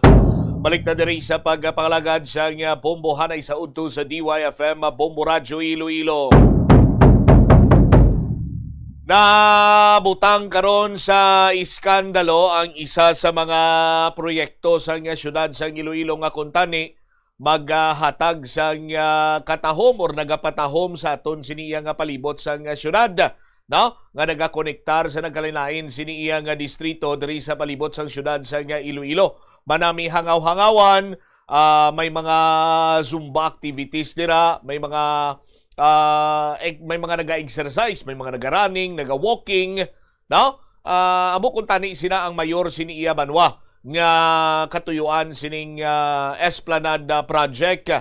But nangin kabahin ini sa isa iya ka kontrobersiya, kag isa ka iskandalo matapos nga naggwa kag may natukiban sini nga may nagabuhat dira sang indi mayo sining buluhaton. And masubo pagid sini Banwa is that ini sandig sa paghusisa, no? Lunsay pa mga estudyante ang naulamid sa ining iskandalo. Ang ginatumod sini naton amo iyang isa ka iskandalo nga natabo dira sa may Esplanade 11 kunya kumagsala nga kung sa diin mayara sang duha ka mga individual, isa ka babae kag isa ka lalaki, no? Ang babae nagasulob sang iya sining school uniform as per information sa aton sining pagpangusisa, and ang lalaki naka-t-shirt sang itom kag mayara sang dilargo or pantalon sini iya nga itoman, no? Kag ang ila sini nga ginabuhat daw akto kasubong sang pagpakig hilawas in public area, no? Sa matter of fact, may nakakuha sa video sa sining ginabuhat sa duha ka mga individual kag nagbutang man ini karon sa iskandalo sa nga nag tugana, no? Sang timambal naton isa iya ka kahuyanan man no? Sa bahin karon sining nasambitan nga mga personalidad, but i-check naton ang linya ni Engineer Neil Ravena kay ining mga esplanade sakop pa sa City Environment and Natural Resources Office sa paglimpyo, no? Sa pagpabilin sini iyang nagakaangay, no? Para sa aton sini nga mga kulturan nga luyag nga mag-walking, running, mag-exercise, at the same time magpaliwa-liwa, magluwas lang sa mga indecent nga sahi isang buluhaton. We have on the line Engineer Neil Ravena. Sir, good afternoon. Si Bombo Champ ini live ikaw sa Bombo Anay Soto. Yes, Bombo Champ, mayong hapon sa tagpalamati sa Bombo Radio. Hindi mayo karon nga balita ini engineer may kantanan sa ginbuhat sang ginapahayag duha ka mga individual gina-assume diri nga ti lunsay ni mga estudyante sandig man sa ila sini nga mga panapton. So far, engineer, anong ginpatigayon na sini nga mga lihok sang imo sini nga talatapan with regard sa sining insidente? Yes, no. Una sa tanan ginapabalutan ng Esplanade 11 ni siya. Kag ongoing project ni siya sang DPWH, no. So para may ang aton tagpalamati ang Esplanade 1, 3, 5, 7, 9 kag 11 dito na sila sa Piak, no. So it will start sa Carpenter Street, damo na ang 1 naton. So 3 ang daw sa Garden of Love. So 5 ang sa Nabitasan, 7 sa may Gaisano City, 9 ang sa may Rizal, La Paz, then 11, no? Amo nang natabuan, no, sa insidente. So, ang sa Tabok, amo nang 2, 4, 6, 8, 10, no? So, it will start also sa Medical City, that's 2. Ang 4, amo na ang sa may likod sang JB, no? And ang 6, amo na likod sang ICPO, tapos may ara kita sa may Esplanade 8 amo nang sa Mulilone na pakadto no. So ang natabuan sini is 11. Ang 11 na human na iya plaza pero way pa ni malink no sa alin sa may bridge sang Rizal Lapusor pakadto ini sa ano no sa Drilon Bridge no o sa boat club dala Bubotchamp. So amo nang ano wala galing pa masugpon kay since do may problema ang DPWH with regard sa private property no nga hara sa may natungan no sa amo ning Esplanade nga may plaza ni siya nga gamay no. So wala pa fully turn over sa city ang ini nga project. The reason why nga wala kami ka-provide no sang mga personnel nga assigned like green guard, beautification nga amo nang ma-maintain sang mga tanom.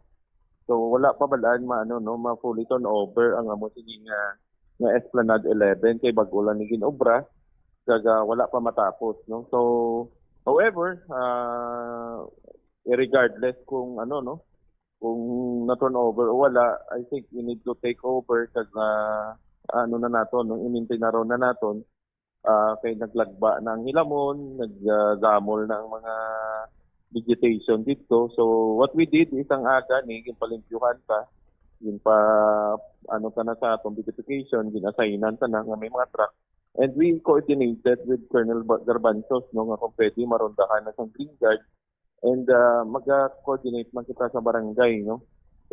So under ni sa Progreso Lapos nga barangay and we will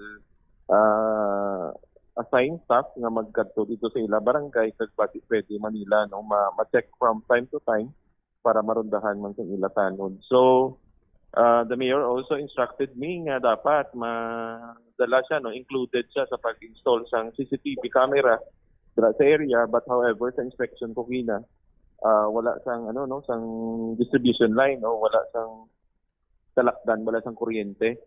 So solar powered tanan ang lighting dito.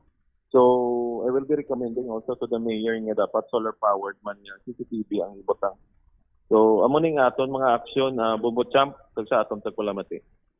All right, kay kumo wala pa ya ma turnover ini pero ti hambal mo gani regardless kung na turnover o kung wala man iya nagbuhat sa mga nagakigo man sining lihok ang sentro imo sining talatapan.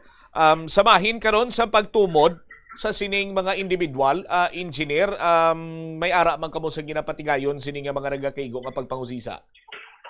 So gin-refer namon ni sa DSWD kay ang mga initial reports nga mga minor de edad no ang involved kag mga CNP sang isa ka eskwelahan. May mga ginhatag man sila nga ngalan sang school but do hindi man kami certain sa amo na nga kay damo man sang school of the same uniform nara sa video. So hindi na mo matumod no and we don't want also to destroy no sang image ng mga schools just by giving wrong information no. So I think there should be agencies nga dapat magulat ang CSWD, DSWD, ang Mora Recovery naton. So naluoy kita Bubotchamp no sa sining nga kabataan. Yes. So kag sa ila sining nga mga ginikanan no. Kag we appeal no sa pumuluyo nga hindi naguro maayo nga sige nyo pang forward no ang video kay ini nga mga kabataan hindi pa niya ara pa sa minor nga edad. So kag hindi ni nami no nga ginapalapta naton considering need pa ni guidance ang sining nga kabataan. So gina-refer naton sa CSWD ang ini nga kaso Bubotchamp.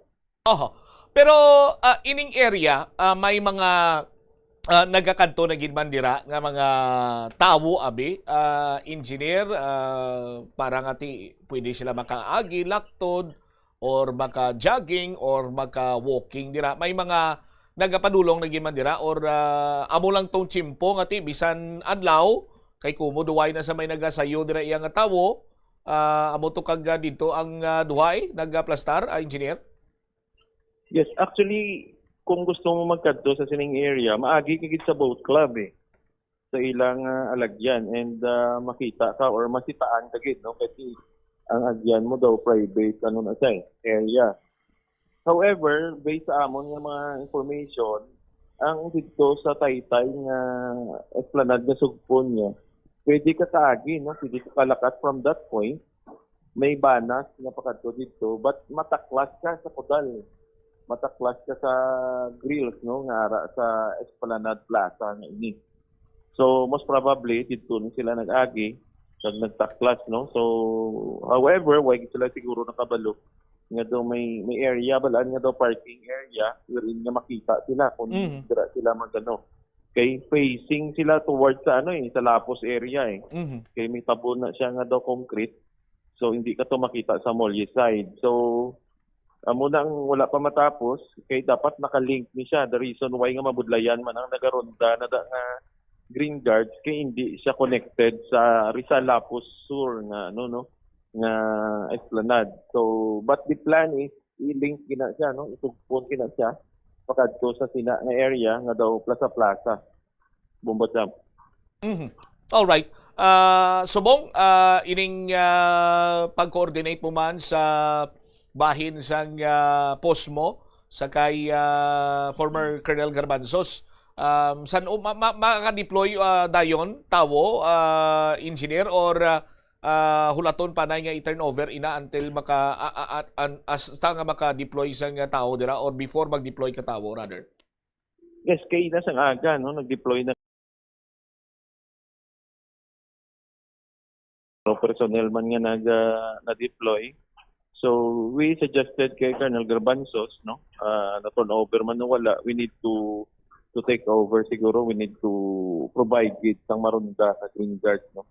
Kaya ilang ko yun mala na sang Green Guard from 9 pakadto sa 11 no. So amo na medyo budlay-budlay lang sa ila kay magalibot din sila dito sa tiyak. So hopefully makadugang si Sir Garbanzos no, and siguro need to gid mag-coordinate sa barangay para maka-augment man sila and together with PNP. All right, panugyan na lang nimo engineer sa mga nagapamati ka nagalantaw man subong sa aton regarding sa paghimo ni balasang daw hindi man maayo gid sining buluhaton hilabi pa sa mga area diri karon nga ang purpose kun tani is for leisure exercise, pag-relax.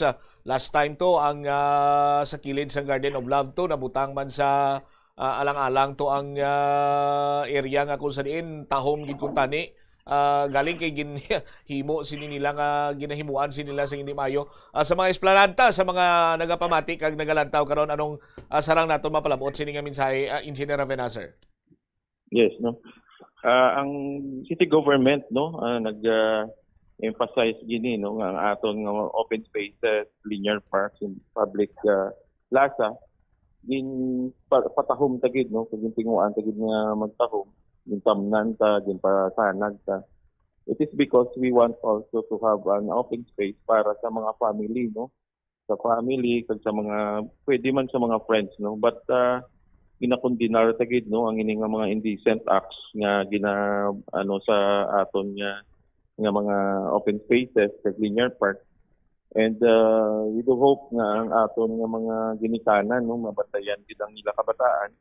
Kag ang mga kabataan subong ati modern age extreme gid no ang hila nga magpakita no sa kini nga mga akto. So ginapanugyanan ta lang siguro dapat ang mga schools medyo double time gid kita no kasi ang aton subong kabataan iba na nila behavior. So dapat siguro tutukan gid sa mga muning sitwasyon na pumasa. All right. With this, Engineer Ravena, sir, thank you so much for your time sa mga information man gin pakigbahin diri sa Bombo Radio sa luwat mayong hapon. Yes, mayong hapon Bombo Cham kag sa tapon lamang isang Bombo Radio. Mayong hapon gid tanan. There you have it, si Engineer Neil Ravena, aton sining City Environment and Natural Office Head. Di why pagali ni ma-turnover kay why pa fully ma-complete ining proyekto. Pero ginaghimo na sa mga nagakigo sining alihok ang sentro and of course pinagiman sa pag-coordinate sa public office or Public Order and Safety Management Office o kunong POSMO under retired Colonel Garbanzos ginbutangan na sang tao dira nga magabantay kag ginlimpyuhan bangod giti madamo sang kahilamunan, sarang nga makapalipod sila dira. No, ginaangan-angan lang naton pila ka mga impormasyon sini Banwa kay ang babaye nga yara sa nasambit sining video karon ang nakilala na sandig man sa iya sini iyang uniform. No, standby sa aton sini nga mga kabumbo kay istoryanta dugang diri man sa aton sini pa niya nga pagpangalagad. Ti ining mga open spaces naton diri sa syudad sang Iloilo ginpatahom ini para nga ti i-enjoy sa mga Ilonggo at the same time sa mga pamasyar diri ay nagabrobakasyon diri sa syudad sa Iloilo. Hindi naton pagmusingan, di naton paghikuan pinagi sa pagbuhat sa mga akto nga ti wala nagakaangay, no? Sa aton siniya karon nga mga kabumbo. Ining kasubong sang natabo nga ti nagbutang naman karon iya sang nagdagta sang kontrobersiya sa Esplanada Project. Nga kung sa diinti dito yan ay isang kulba ganing sitwasyon. Kiti kung lantaon nimo sandig sa nakakuha sining video sa aton sining mga kulturan, tama gidya ka open mo, makita mo pa gani ang taytay nga may mga salakyan nga nagalabay sa ibabaw sa taytay. Sa aton sining mga kasimanwa. So isa man ini sa mga nagakadapat man iyang hatagan sa nagakigo karon iyang pagtamod. And of course dapat mayara na sa mga nagakaigo man niya karon nga interagency or interoffice nga tawag sini gani nga paghatag man sa nagakigo sini nga pagtamod with regards karon sa mga nagaka tabo, no? Hilabi pa sa masining mga kabataan. May mga inter-office or interagency intervention nga ginatawag. Motob lang hambal ni Engineer Neil Ravena, DSWD, no? CSWD ang office ng moral and values sa formation. Kay ti daw hindi na gidman sini Banwa iya nagakaangay pa nga sa lamharon sini nga edad sang mga pamatanon, no? May mga kasubong na iniyang buluhaton nga ini silang nahibaluan. 17 minutos na nakaligad sa takna sining launa diri man sa palatuntunan na Bombo Hanay sa Udto. Pagbalik nato na Banwa, ang Gimbal National High School, no? Nakibot na lang ang mga estudyante kag mga manunudlo nga mayara na sang ginpang kures, ginpang sulat sa mga dingding at the same time sa salog sang pila ka mga hulot sa nasambit sining bulutuan. Isa sa mga nakita dito ining vandalismo amo iyang may mga teddy bear at the same time may kasudlan sang manok. No, nga daw kasubong iya nga mayara sang ginpatigayon nga black magic o kon voodoo. No, daw kasubong iya nga may ritual nga para sa malain nga espiritu or elemento. Sa aton sini nga mga kasimanwa. Tikom ang bibig diri sa Gimbal National High School. Ang aton sini kapulisan, ti laman sini nga ginatugyan, kag ang Schools Development or Schools Division Office sang Iloilo nagpangayo, no, sang incident report may kang tanan sa sining natabo sa Gimbal National High School. Balikan tayo ni matapos ang bilang importante nga mga pahnumdum. Oras naton 20 minutos na kaligad sa Tak ng Alauna. The Farmer's Bazaar, your traditional public market with the touch of Plazuela Dos, ang isa ka lugar nga gintukod sa tion kag sa kasagsagan sa COVID-19 pandemic nga may tinutuyo nga maghatag sa imo sang safe marketing experience. Subong nga ang COVID-19 hindi na gid man dako nga pamahog kag nagapakadto na kita sa next normal. Rest assured nga ang Farmer's Bazaar will further evolve agud nga magpadayon sa paghatag sa inyo sing satisfying marketing experience. The Farmer's Bazaar, Sa lower level, tara na pahamtang ang fish, poultry, kag meat section. Para naman sa inyo mga kinahanglanon nga prutas, utang kag iban pa, magbisita sa upper level, pinaagi sa paggamit sa hagdanan o kon sa pagkadto direkta sa parking lot. The Farmers Bazaar, your traditional public market with a touch of Plazuela 2. Mga nanay kag tatay, markahin ang August 10 to 28, 2026. Protektahi ang aton mga kabataan batok sa tipdas kag bakayha paagi sa Measles Rubella Supplemental Immunization Activity sang Department of Health to Western Visayas Center for Health Development. Ang bakuna libre, luwas kag epektibo para sa mga kabataan. Bisitahon ang aton mga sentro, fixed and temporary vaccination sites. Magpabakuna, magbinurigay, magparigon sa proteksyon sang aton komunidad.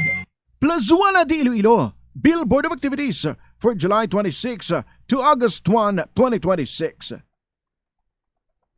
Excited sila nga makaupod kamo sa sininga weekend to sing many of your favorite rock songs from the past and more. Sa concert at The Plaza presents The Bini Band, kicking off alas 6 ng gabi sa August 1, Sabado.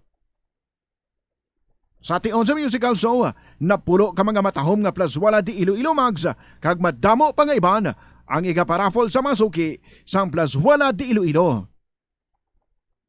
Sa August 2, Domingo, ginaagdang tanan nga mangin kabahin sa Eucharistic celebration nga pagahiwaton sa El Puente or the Bridge sa among adlaw alas 11 sang aga. Sa tion sang Holy Mass, ipangamuyo naton sa Ginoo nga kita nga mga Pilipino ang padayon niyang hatagan sang kabakod agud malampuwasan ang internal kag external problems sang aton nga pungsod.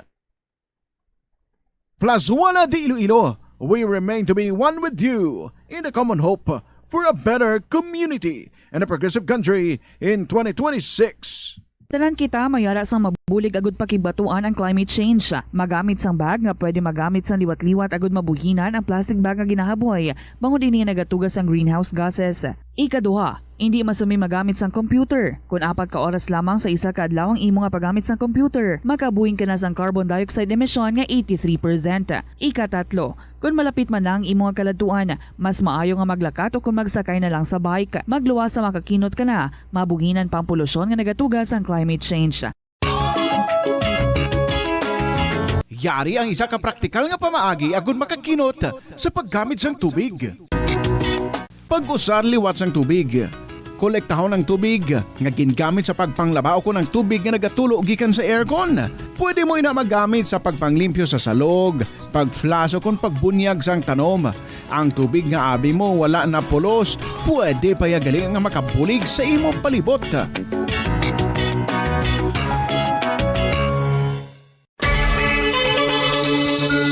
Limitahan ang pag-charge sang devices. Hindi pagpabayaan nga naka-plug ang phone, laptop o kung tablet kung puno na ang battery.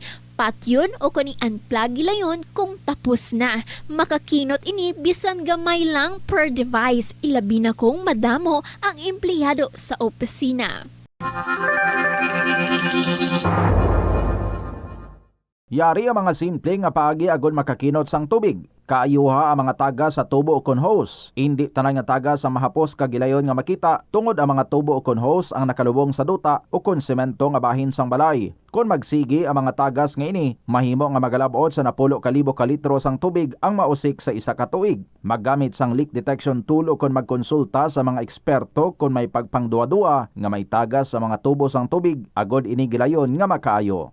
Sa eskwelahan, ang pag-practice ang good manners and right conduct ang makabulig sa paghimo sang positive, respectful environment para sa pagtuon. Nagapakita ini sang pagtahod hindi lang sa mga manunudlo kundi mangin sa imo mga classmate kag sa school community. Mag-abot sa eskwelahan on time. Ang pag-abot sang late sa klase kag sa aktibidad ang nagapakita sang kakulang sang respeto sa oras sang iban. Magpamati sa imo maestra o kun maestro samtang nagadiscuss sang lesson kag sundon sang maayo kun may yara sang instructions. Tawgon nga ma'am o kun sir ang imo teacher o kun staff. Kung may pamangkot, ibayaw ang kamot, agud mahatagan ikaw sang kahigayunan nga makasabat. Maggamit sang please, Thank you kag excuse me kung nagaistorya sa imo classmate o kung sino man ang imo ginaatubang. Likawan ang pagpanunlog, pagbuli o kung pagpanginsulto. Mangin maayo kag may respeto sa isig kapareho. Mangin matinlo sa classroom kag school grounds. Ibutang sa basurahan ang basura kag indi pag-ihaboy sa bisan diin lang, ilabi na sa sulod sang classroom. Respetohon ang propiedad sang eskwelahan. Halungan ang mga libro kag supplies kag likawan ang mangguba sang pagabutang nga wala mo ginapanag-iyahan. Mangin focus sa pagtuon kag likawan ang pag-istoryahan na isang classmate samtang nagadiscuss ang imo maestra o kun maestro sang inyo nga lesson. Likawan ang cheating.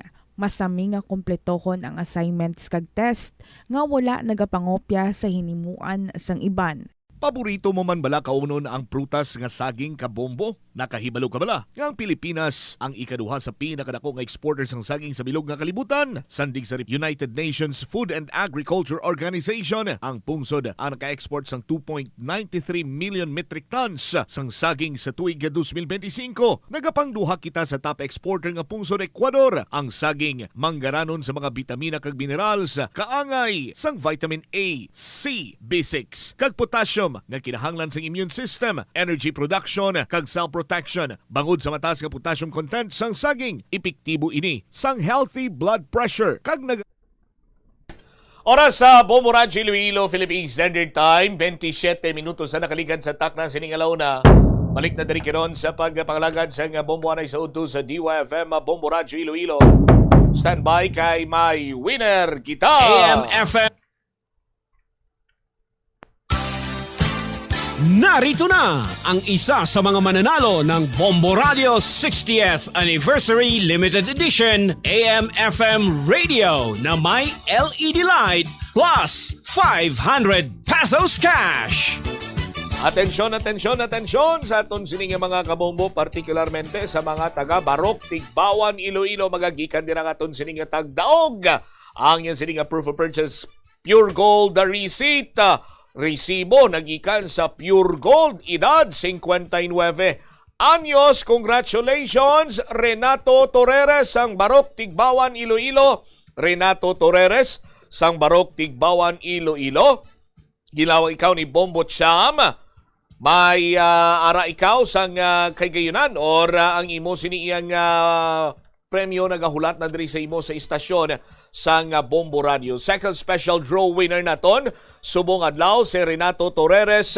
Yan sining proof of purchase Pure Gold receipt taga Barok, Tigbawan, Iloilo. Nagahulat na diri sa imo ang radyo, no? Ang radyo isa ini ka limited edition nga radyo ginpahimo ginlamang para iya sa Bombo Radio sa aton sining 60th anniversary, no? AM/FM radio set ini siya. Wala nakalansang sa isa lamang kaistasyonan. May LED light, flashlight, rechargeable, pwede man sa battery, pwede man sa kuryente. Mahapos inibit-biton, bangod niya portable. Kag magluwas sa radyo, may dugang ka pa nga 500 pesos cash pang pamahaw, pamlete. Ganyan pang ginahulat nimo, Renato Torreres, ang Barok, Tigbawan, Iloilo nga may proof of purchase Pure Gold. Kuhaan na diri, i-claim na diri ang imo sining premyo. 28 minutos na nakaligad sa takna sining launa.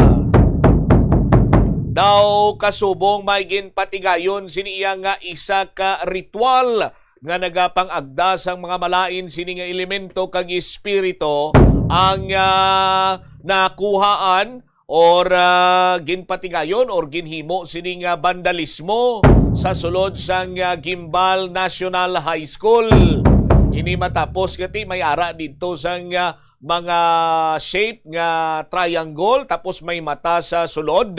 May ara man sang ginpang butang dito iyang mga kandila, ginpang drawing sining bilog, circle, no? May kasudlan pa sang manok kag may isa iya ka teddy bear. May mga pangalan man sang ginapatihan naton individual, no? Sa aton sining mga kabombo, pero nagapabilin sa gyapon nga dako nga palamang kutanon kung para sa diin ini kag ano ini. But one thing is for sure nga may mga nagpang patigayon sa vandalismo sa bulutuan sa Gimbal National High School. In padulungan ini sa Bombo News Team. I-check naton ang balita ni Bombo Erica Pioquinto. Sa report please go ahead. Nagpaiway ang Gimbal Police Station kaginhatag ng investigasyon sa mga katapo sa mga nagapamahala sa Gimbal National High School may kaangtanan sa kaso sa vandalism nga natabo sa nasambit nga eskwelahan. Sa interview sang Bombo Radyo kay Police Captain Alberto Manglilimutan Jr., officer in charge sa Gimbal Police Station, iya din pahayag na ginbilin nila ang investigasyon tungod sa sulod man sang eskwelahan na tabo ang insidente kag wala man sang nasamaran sa nasambit nga vandalism. Kinarespeto man sang iya departamento ang hindi anay paghatag sang eskwelahan sang kompleto nga detalye samtang wala pa natapos ang investigasyon.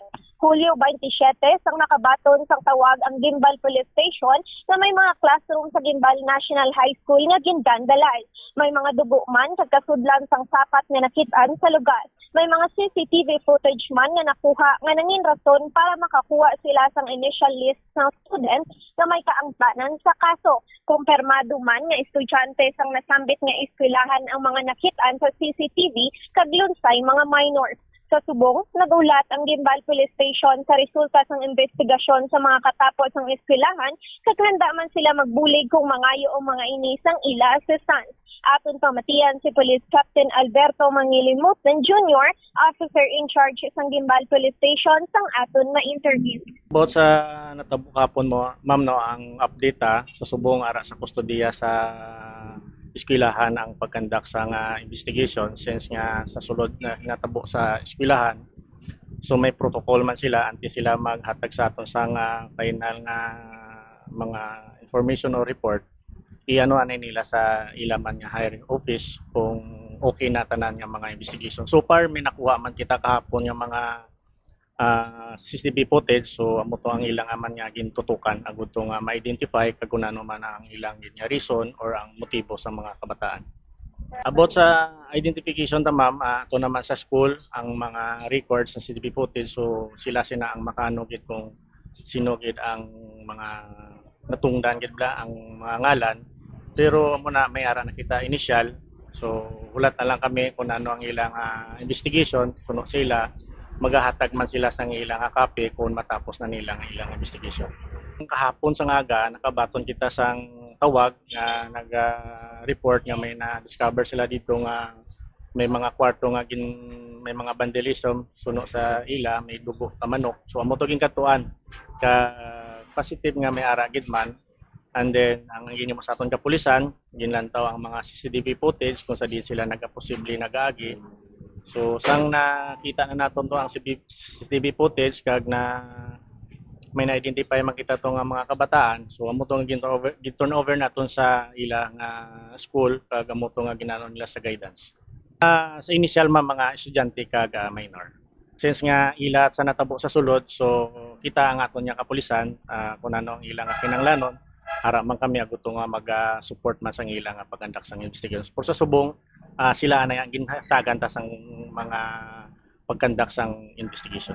Kung ano ang maging result ma'am posible kung may kinahanglanon kay hindi man lang gid ang kapulisan sina i-refer pa na naton sa MSWDO kag sa aton nga WCPD. So dira na makamap naton kung ano ang maging result sang ilang mga investigation. Si Police Captain Alberto Manglilimutan Jr., officer in charge sa Gimbal Police Station. Mambo Cham? Sa nagpadulong kamo sa Gimbal National High School, anong tabo, Bombo Erica? Siyang nagpakato kami dito, Bombo Cham, nagpamalibad na ang eskwelahan nga magpasulod pa sang katapo sang media kay te gusto tani nila ko nga tapuson danay ang ila investigasyon dito. Kaya nga gintinghuan na lang naton nga maabot si Police Captain Alberto, Bombo Cham. So, why nagpanugot nga makasulod pa ang katapo sang media abi Bombo Erica sa sining nasambit nga buluthuan?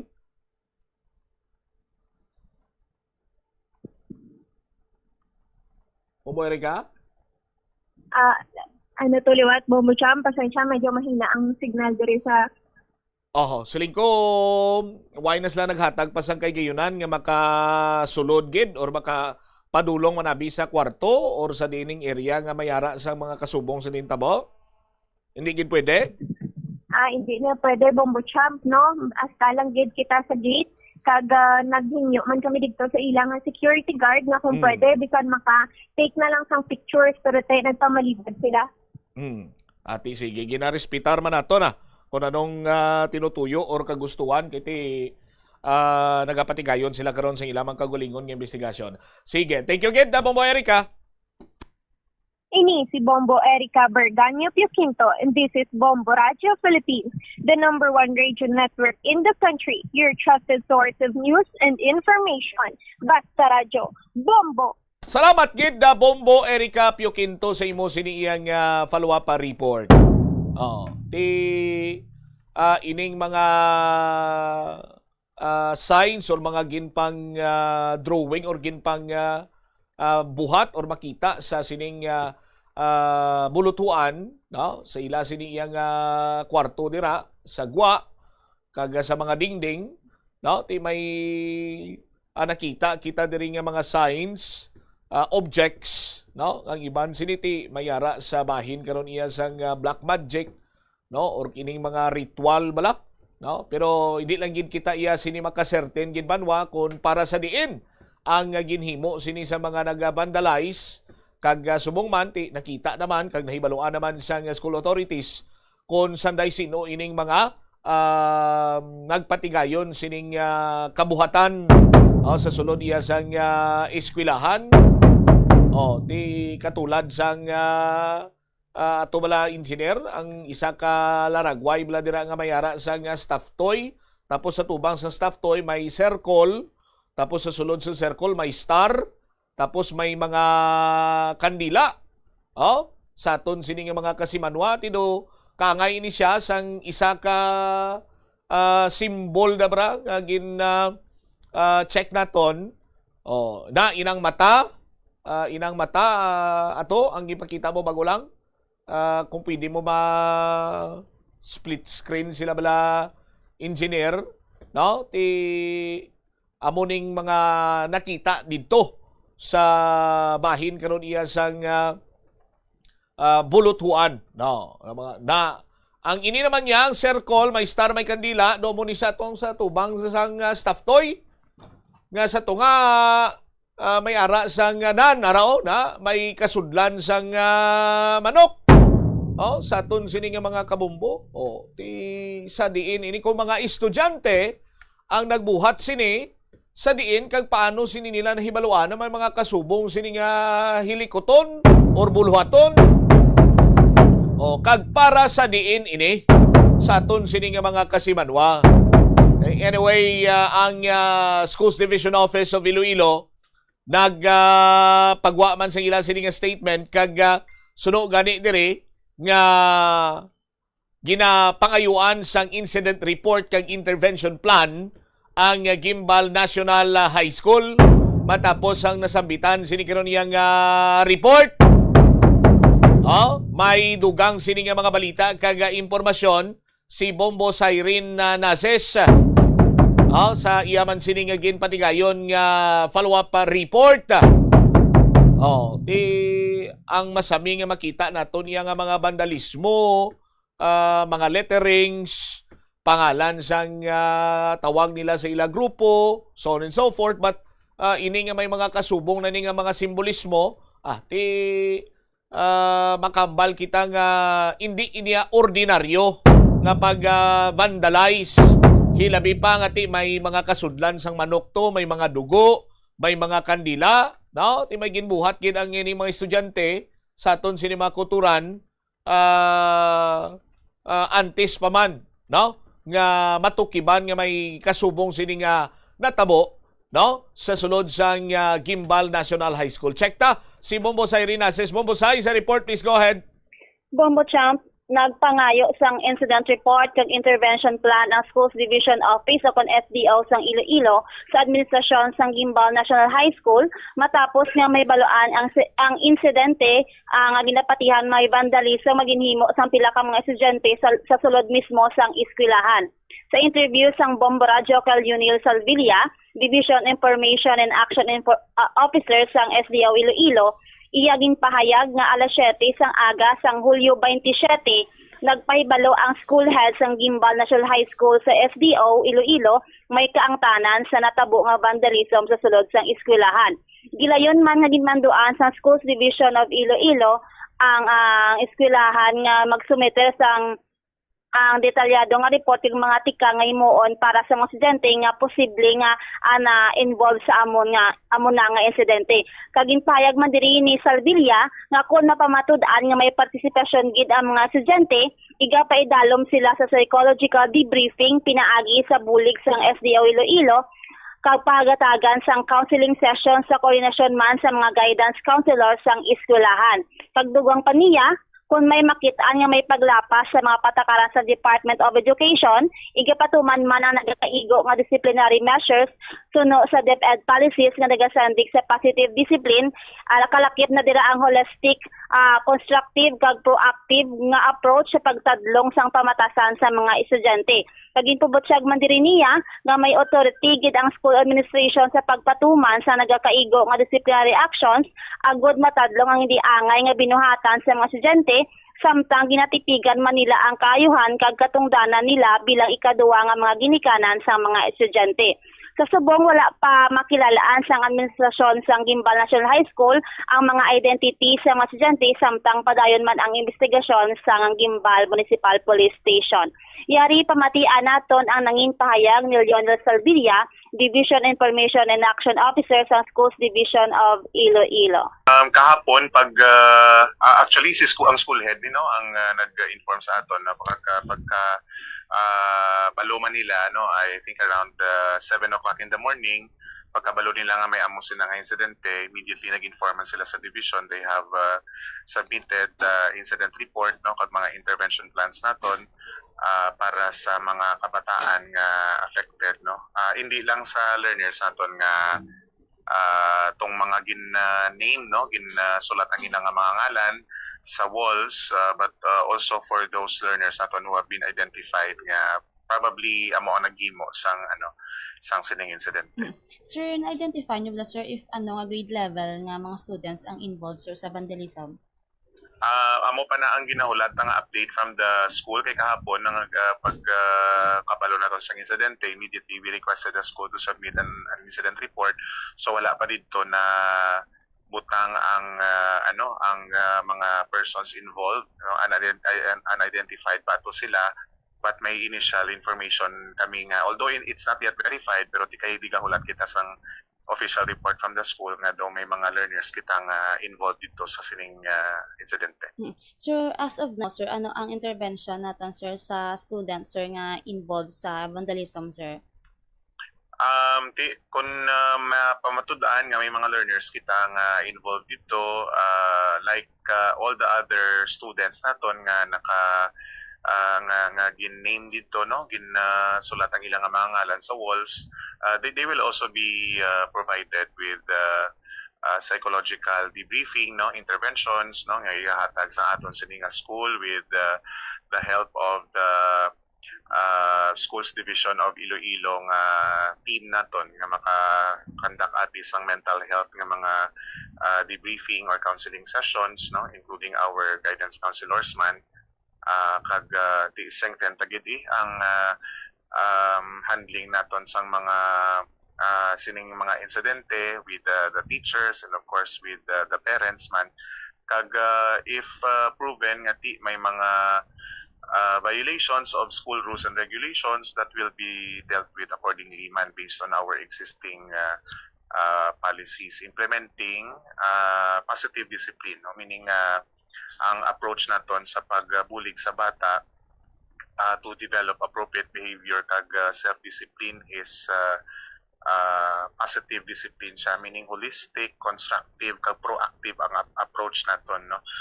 Although the school administration is allowed, no, na mag-impose sa mga disciplinary measures to correct ang ilang mga behaviors, provided nga ang disciplinary measures na ini are constructive and nagasupport sa development sang bata.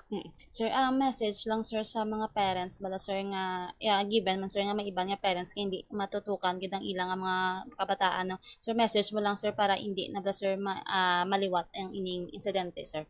Amo ginang do ginaliwat-liwat at may pambusay, no, nga since ang incidente nga ini as per information happened late at night or early in the morning, so gina encourage tagid man ang aton nga mga pamilya kag mga especially ginikanan naton, no, to impose discipline man sa kabataan naton, no, sa balay, no, meaning nga di kita magtulog nga wala bata ta sa tupad ta, no, or sa balay di makapuli, no, so we check on our children and make sure nga wala sila sa mga ginahimo nga hindi maayo, no, sa aton community or sa aton nga school. So regular communication, regular checking sa aton nga mga kabataan, di ta magsalig nga kay abi nato nara sila sa balay, no, hindi na naton pag-iilan tawon, but we really have to check them all the time kay kadamo sang mga factors, kadamo sa mga influence, no, nga pwede nga dala sa mga kabataan naton sa kalainan, no, so we really have to assert, no, our authority as parents in close coordination man with the school kag syempre sa aton nga mga community leaders, no. Pero ang pinaka challenge gid naton is nagabalik gid siya sa panimalay, no, kung paano naton nga ginadisiplina ang aton mga kabataan, kung paano naton gina-check ang aton nga mga kabataan, no. And I think our parents have to do something about this, no, kag collaborate gid sila with the school, no, kay ti gabuligay gid niya dapat ang eskwelahan kag ang aton nga mga ginikanan, ang aton mga panimalay sa pag form sa aton nga mga kabataan. Nabatian ang nanging pahayag ni Leonel Salvilla, Division Information and Action Officer sa Schools Division of Iloilo, Bomochamp. Kagadugangan din no kung ang na-mention ni Sir Salvilla regarding sa tatlong approach, amo na ang holistic, constructive, kag proactive nga approach para sa tadlong man sa pamatasan sa mga estudyante. Kung maghambal kita holistic, amo na siya ang gina-consider man nato ng physical health, mga mental workload o kung mga work-life balance ng ating mga students nga hindi lang sila panghambalan nga as parents man nga kinahanglan ta man suportahan natin ang kabataan, hindi sila pag-i-pressure when it comes sa ilang study.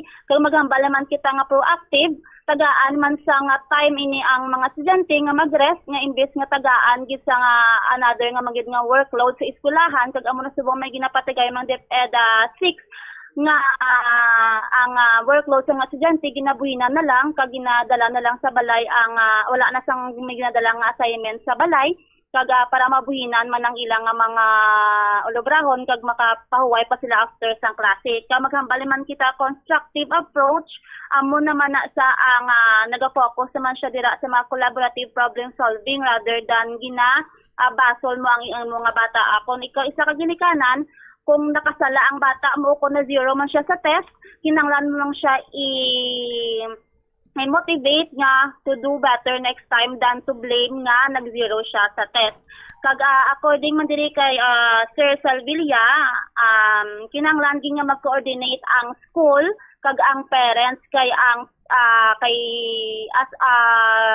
nahibaluan man naton sa aton mga kabombo nga ang foundation gid sang attitude kag ang moral sang aton students is naga-start na gid siya sa balay, kag gina-follow up na lang dira sa school, kag wala sang rason nga para basulon man sang ginikanan ang mga faculty sang school tungod as teachers man they are considered as second parent, kag ang first parent gid ang makita gid sang bata sa balay, kag dira na ginahon man ang ila mga attitude, kag dira na lang naga-follow ang school sa pagmold gid sang ila mga attitude. Bombo Champ. All right.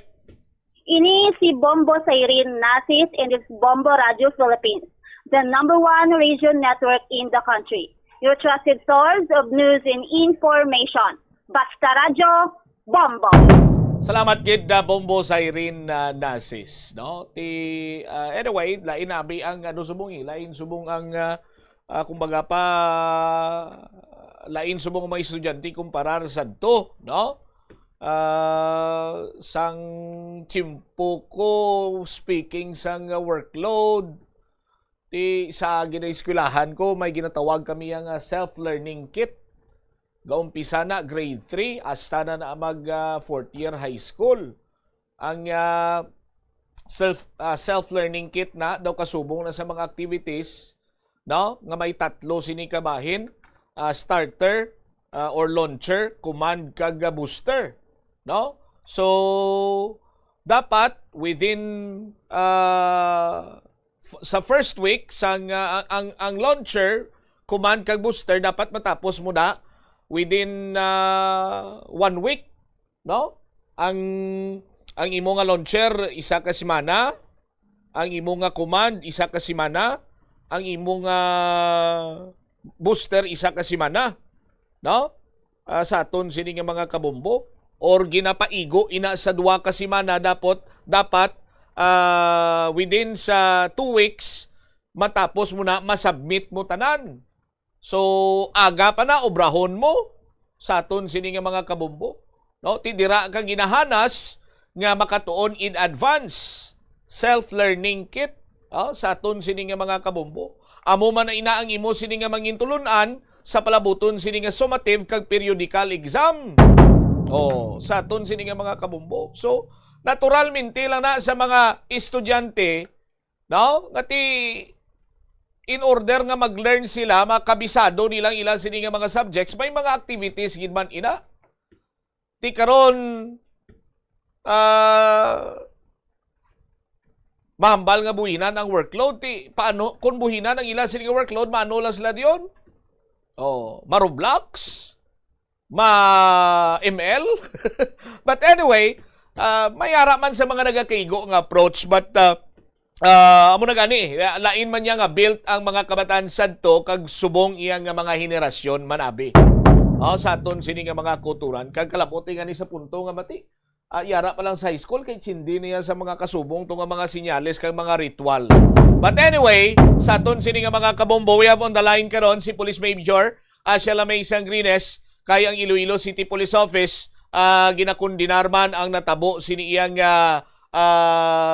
indecent incident dira sa may Esplanade 11, but more on protection kay as una sini iyang information minor, but later on may mga information kita nga do college naman ining babae, but just the same may mga nagakaigo man sini iyang salabton ining persona or individual nga nagkuha sang video kag nagpalapta. Yari karon sa aton sini nga linya spokesperson sa Iloilo City Police Office, Major Sangrines. Ma'am, si Bombo Cham, good afternoon. Live ikaw sa Bomboanay sa Udto. Bombo Cham, yung hapon, kag maayong hapon sa tanan naton nga mga kabombo. Una best, Major Sangrines, thank you so much now for giving us your time diri on a short notice, but luyag naton makuhaan man sa information kag subong man kung anong lihok sa Iloilo City Police Office regarding sa natabo sini iyang insidente dira sa may Esplanade 11 sa may Barangay Progreso, Lapus. Yes, Bombo Cham, no? Ang aton nga Police Station 8 through sa aton nga Women and Children's Protection Desk, sila sinisubong ang nagapanguna sa pag imbestigar kapag follow-up. So, sa kasunod sa sini nga nagalapta nga video, no, nga daw naghatag sa aton sang kakugmat mantanan kag pagka-alarma, no. Kay we are checking pa kung indeed, no, minor de edad o kung of age na ini nga ang iban ginapatihan nila mga estudyante. As of this time, Major Sangrines, ma'am, may mga information nagingiman kita regarding sa identity sang mga involved? May mga lead na, no, ang aton nga Police Station 8. May mga information na kay ongoing na ang investigation subong kag hindi man mahimo nga wala gid, no, may may magka-ideya or hindi to bala makahatag sang aton sang impormasyon no parte sa atong naglapta nga video. So amo na subong ang gina-follow up but may mga lead na as to the identities sang involved na to nga individuals and hindi lang ang mga individuals nga to no lead naton kundi nga gina-follow up man naton ang sino to ang nanging source sang nagalinaptangan ni nga indecent nga act nga video nga ini. Para sa ibalo sa aton sinima kabombo mayara man sang liabilidad bala Major Sangrines adtong nagkuha sang video and probably nagpalapta sang video sang duha ka mga individual to? Yes, isa ina sa mga gina-consider ka ginatan-aw naton kag muni subong no pasalamat kita sa siningkay gayunan. This is just an appropriate time nga maghatag man kita warning sa publiko sa pag-record no kag pag-share sa mga viral videos sa mga alleged nga mga obscene act no hindi lang sa pila naton ka mga pampubliko nga lugar but even sa iban pa dira nga mga masaksihan naton or may mga information kita kag illegally ginkuha naton way idea way kabalo palaptahon naton kag amo ni no mag-cause ang iskandalo kag maglapta siya no kay ti damo kita mga nga layi nga pwede posible no ma-consider naton nga maka-violate sang aton nga ginubra nga ina nga pag video kag pag palapta or pag-share kun sa kay sino-sino.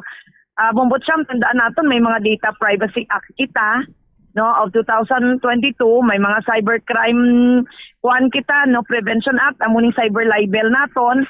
Kag ang masakit sinadira is of course may mga child abuse law kita nga naghatag protection sang aton mga kabataan so kaangay sa sining pag-expose sa ila sa mga iskandalo and may mga voyeurism act kita kag may mga safe spaces act kita so tanan nga ini no ang subject for follow up kag diskusyon sang aton nga investigador sang WCPD sa bulig man sang aton nga city legal officer no actually this is very unfortunate kay nakita naton posible kung ma-confirm naton nga may minor diri sa ila so may kwan gid no may salabton gid no ang nagkuha sini diri and of course kinatan-aw ta may problema kag may dapat kitang obrahon intervention diri lantaw naton anong rason nga ang nagkalatabo ini and nakita naton ano pang pwede naton mahimo no para nga hindi na ini masulit kag matapna ta ini magiyahan ta sang maayo kung matuod nga may either minor diri sa ila nga involved kag sa bahin naman to sang nagkuha ang aton sinadira panawagan is mas maayo gid madirekta no sa nagakaigo nga otoridad kang isang WCPD naton sa pila kang ahensya sang gobyerno nga sa diin mas matutukan naton ang matutuod nga intervention bulig no kag pagsolusyon sa problema kung may problema gid man nga ginadala ina or may mensahe ina nga dapat naton pungkuan kag tagaan sang solusyon. Alright, Major Sangrines man sa ginrelay nga mga information sa police station na 8 hungod bala nga gin videoan or nagapa-video ang duha ka mga individual or why gidya sang ideya adtong duha ka may ara gali sang iban nga individual nga nagakuha sang video Major Sangrines ma'am? Well, initially kay ongoing pa man ang investigation daw malayo siya So posibleng wala inihibalo kag ang paminsaro nila nga wala man siguro sang tao no kay nakita naton to may mga salakyan kag daw malayo ang distansya. So initially ang aton kini nga pagtan-aw dira is wala gid inihibalo kag patago ini nga nakuan sang video. All right. Sige. Ma'am, thank you so much sa paghatag man sa mga information kag sang tiyempo. Siguro from time to time magabalik kami dira sa imong sinigatalata panagod makakuha man kami sa dugang nga mga update. Thank you so much. So once again, good afternoon Major Sangrines, ma'am. Good afternoon, Bombo Cham, kag sa liwat. Salamat sa sining kargoinan. Let's be responsible.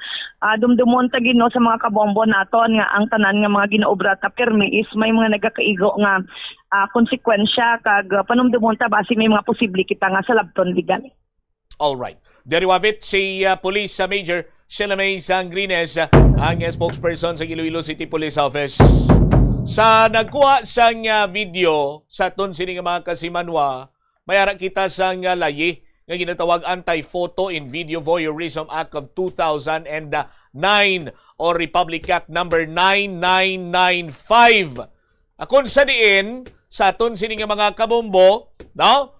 Isa ka kriminal nga maluhaton or magalapas sa sining pagsulundan or layi ining pagpalapta, no? Sang mga intimate images or videos without the consent. Why nakahibalo ang subject? Sa aton sini nga mga kasimanwa, kung ikaw kabahin sa mga nagpalapta, sa aton sini nga mga kasimanwa, sarang ka man nga makusaran sini. Di ba yung genera dyan, Dave? Sa mga nag-message sa akin, nga mga kopya, hindi na kay karon makasuhan ko. Protektahan ta mga tao nga sa nag-aagi sa estado sa ila sining kabuhi nga adventurous sila, misguided, ang mga kasubong sila hindi naton pag i-exploit further sa aton sini karon niya nga mga kultura. May ara naman siyang ginasundan karon nga lead ang aton sini nga mga kapulisan, and ang initial information naton is that college kuno ni ang isa ka babaye gina-determine pa kung minor ining lalaki. At the same time, husisa karon dugang kag ginapadalman kung sino ining nagkakuha sang video kag kung sino ang mga nagpalapta sang video. Iban nga mga balita kag impormasyon inyo bantayan sa iban Cinema News and Public Affairs program sang Bombo Radyo Iloilo. Standby na kamo sa kahapon lamang program, kaupod naman sa kay Tita Regine. Ini mo alagan imo ang kurman, Bombo Chama Blanco vergabilin sa imo. Sang manayanay nga hapon, may God bless us all. This is Bombo Radio Philippines, the #1 radio network in the country, your trusted source of news and information. Basta Radio Bombo! Plazuela de Iloilo, Billboard of Activities for July 26 to August 1, 2026.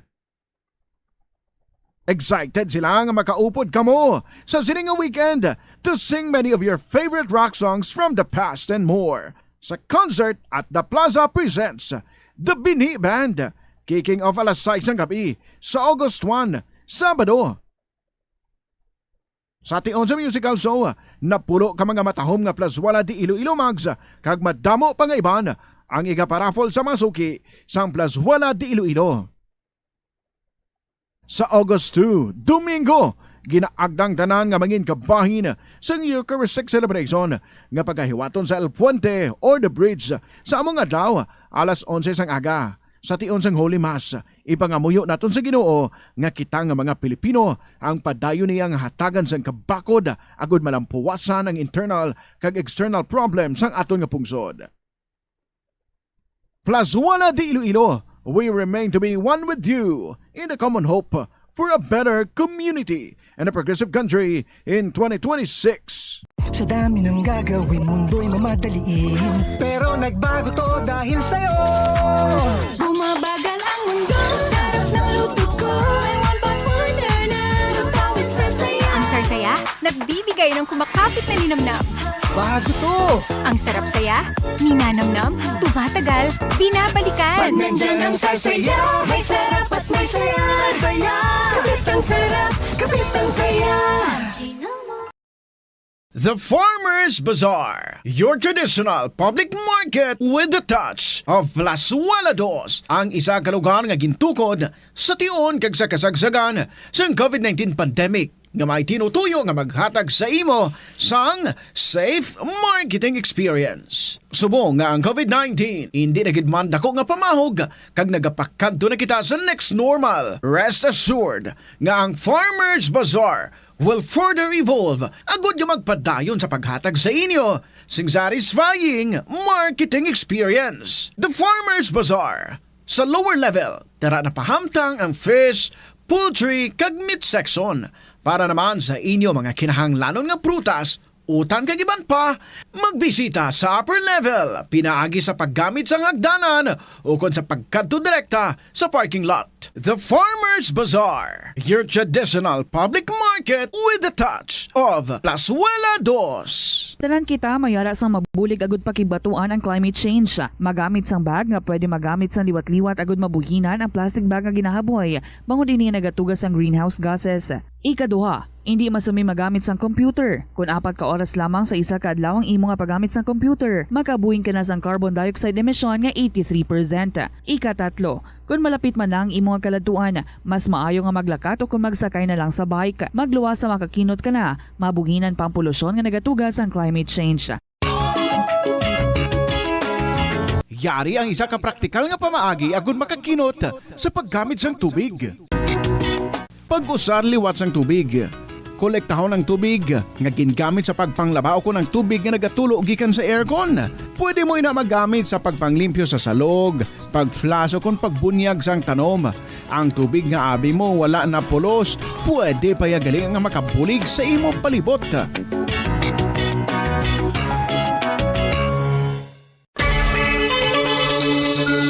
Limitahan ang pag-charge sang devices. Hindi pagpabayaan nga naka-plug ang phone, laptop o kon tablet kung puno na ang battery.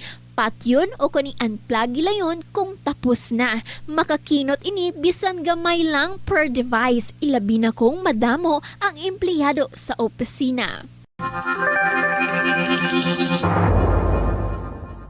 Yari ang mga simple nga paagi agon makakinot sang tubig. Kaayuha ang mga taga sa tubo o kon hose. Hindi tanan nga taga sa mahapos kagilayon nga makita tungod ang mga tubo o kon hose ang nakalubong sa duta o kon semento nga bahin sang balay. Kung magsigi ang mga tagas nga ini, mahimo nga magalabot sa 10,000 ka litro sang tubig ang mausik sa isa ka tuig. Maggamit sang leak detection tool o kon magkonsulta sa mga eksperto kung may pagpangduwa-duwa nga may tagas sa mga tubo sang tubig agod ini gilayon.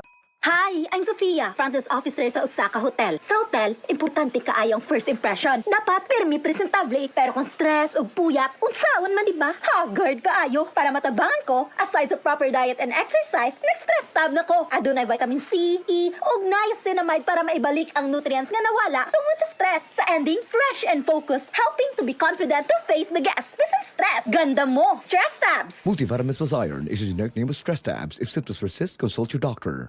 Tas nga saging kabombo, nakahibalo ka bala nga ang Pilipinas ang ikaduha sa pinakadako nga exporters ng saging sa bilog nga kalibutan. Sandig sa United Nations Food and Agriculture Organization, ang pungsod ang naka-export sang 2.93 million metric tons sang saging sa tuig 2025. Nagapangduha kita sa top exporter nga pungsod Ecuador. Ang saging manggaranon sa mga bitamina kag minerals, kaangay sang vitamin A, C, B6 kag potassium nga kinahanglan sang immune system, energy production kag cell protection. Bangod sa mataas nga potassium content sang saging, epektibo ini sang healthy blood pressure kag nagasuporta sa overall heart function. Kung ginbilin ang computer nga nagaandar bisan wala ginagamit, nagakonsumo gihapon ini sang kuryente. Mas makinot kung ibutang sa sleep mode kung wala ginagamit sang 5 to 10 minutes. O kung i-shutdown ini kung mag-break ikaw sang mas sobra sa 15 minutes. Ang monitor pwede man nga patyon pagkatapos sang 3 to 5 minutes nga wala ginagamit. Sa sini nga paagi, makakinot ang opisina sang dako nga kuryente kada bulan.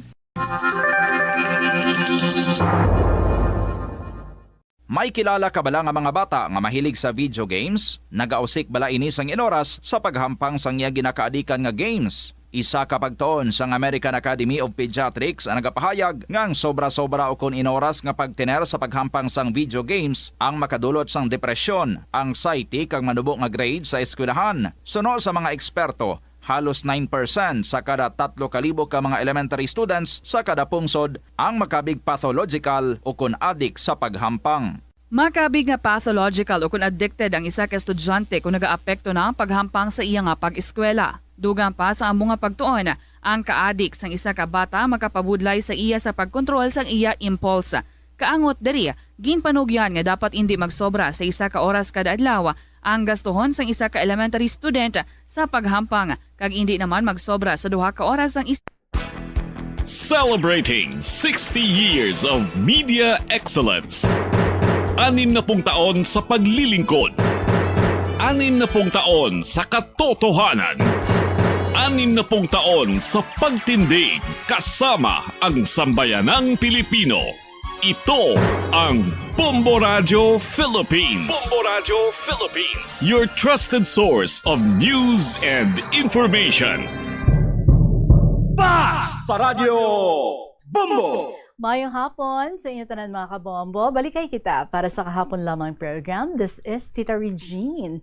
Welcome back mga kabombo sa Tuesday edition sa sininga palatuntunan, and we're here to again enjoy the stories nga aton nga nabasahan or ang aton nga pagabasahon nga mga istorya way pa mabasahan. Excited na kita. Anyway, sa mga nag-join sa aton, madamo yun nga salamat sa mga nagpakigbahin sa ilang mga kasaysayan, sa mga nag-email, sa mga nagsululat, madamo yun nga salamat kag subong sa tanan nga mga nagaupod sa aton. Thank you very much. Hope we're going to have a great time together. We are going to have a great time together. Sa sininga hapon, sa liwat natin nga pag-updanay, it's the 28th of July 2026. Si Tita Regine ang inyong kaupod, and I would be welcoming your stories through email. Kung may natapos na kamudira, palig na lang i-email sa bombo_iloilo@bomboradio.info, or kung may ginsulat, pwede na nga mapadala. Sa kahapon lamang program, DYFM, Bombo Radio, Iloilo, Sky City Tower, Mapa Street, Iloilo City. Kung malayo-layo ka mo, but kung ari lang kami around the city, or sa mga kaiping nga mga kabanuhanan, kag may errands ka mo, diri sa syudad sang Iloilo. Pwede nga madulong personally ang inyong mga kasaysayan, diri kita sa Sky City Tower sa Mapa Street, Iloilo City. So, ari na, mag-enjoy kita sang aton nga ambahanon para sa inyo tanan from Valen Grace, Lagunilla, hanggat ako'y nabubuhay. Mayong hapon sa liwat, welcome sa kahapon lamang program.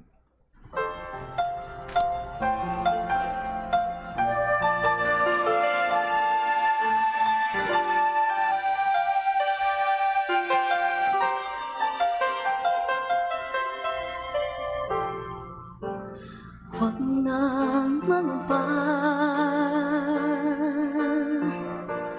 kung ikaw ay nalulungkot sila.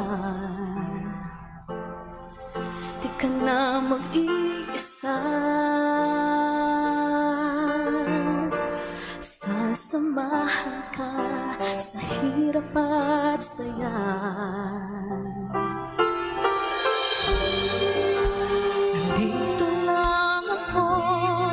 Sa'yo, sana ay malaman mo, hanggat ako'y nabubuhay, ika'y mamahalin. Di kita papabayaan hanggang kailanman. Puso kong nagmamahal ay naanaway sa'yo. Asahan mong pag-ibig ko'y di magbabago.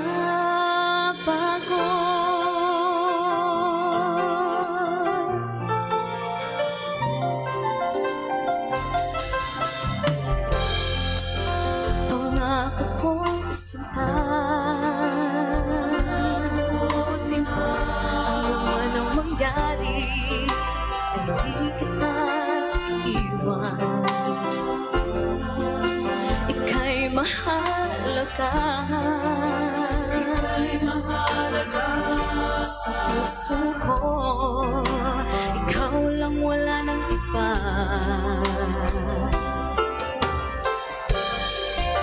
Nandito lang ako para sa'yo. Sana ay malaman mo, hanggat ako'y nabubuhay, ika'y mamahalin. Di kita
Valen Grace Lagunilla, hanggat ako'y nabubuhay. Ang oras natin, it's 15 minutes after 2 o'clock.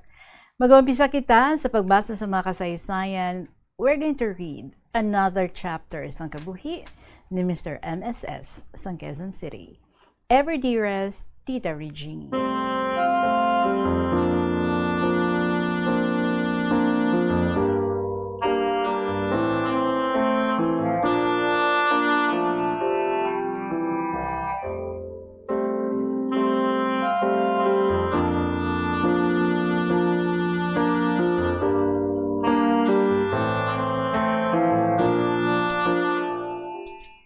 Mayong hapon sa liwat sa imo Tita Regine, sa management and staff sang Bombo Radio Iloilo, kag sa matagpalamati sa imong tahom kanagahatag sang inspirasyon nga programa ang kahapon lamang.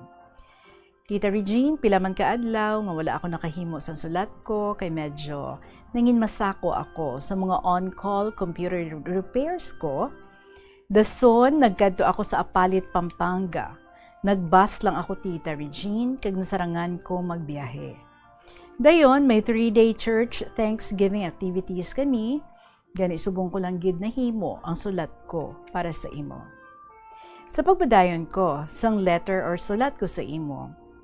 Sa previous letter ko, nahambal ko na nga ang pasahero ko nga babayi ang nag-e-estar sa first class subdivision sa Makati. Nangin magkarelasyon kami sang 10 ka bulan, somewhere in between 1997 to 1998. Ang ginahimo sang babae, Tita, nagabook siya sang biyahe kada semana, kag ako gid ang gina-request niya. Kada Friday night ang book niya para out of Manila ang biyahe namon for weekends, kag ako lang ang pwede nga mag-drive sa iya. Ginhambalan naman niya si Bong, nga basta Friday, hindi ako paghatagan sa iban nga biyahe, kay exclusive lang kuno ako para sa iya. Nakamutik man Tita Regine si Bong kung ano nagkakatabo, pero since good payer ang babayi nga pasahero ko, wala siya sang labot kung ano ang ginsudlan ko nga relasyon. Basta siya bayad sa arkila sang iya nga salakyan. Pero ginlaygayan niya man ako, nga maghalong ako sa ginsudlan ko kay dako nga tawo, ang bana sang babayi. Nagsabat ako kay Bong nga ang babayi ang may luyag sa akon.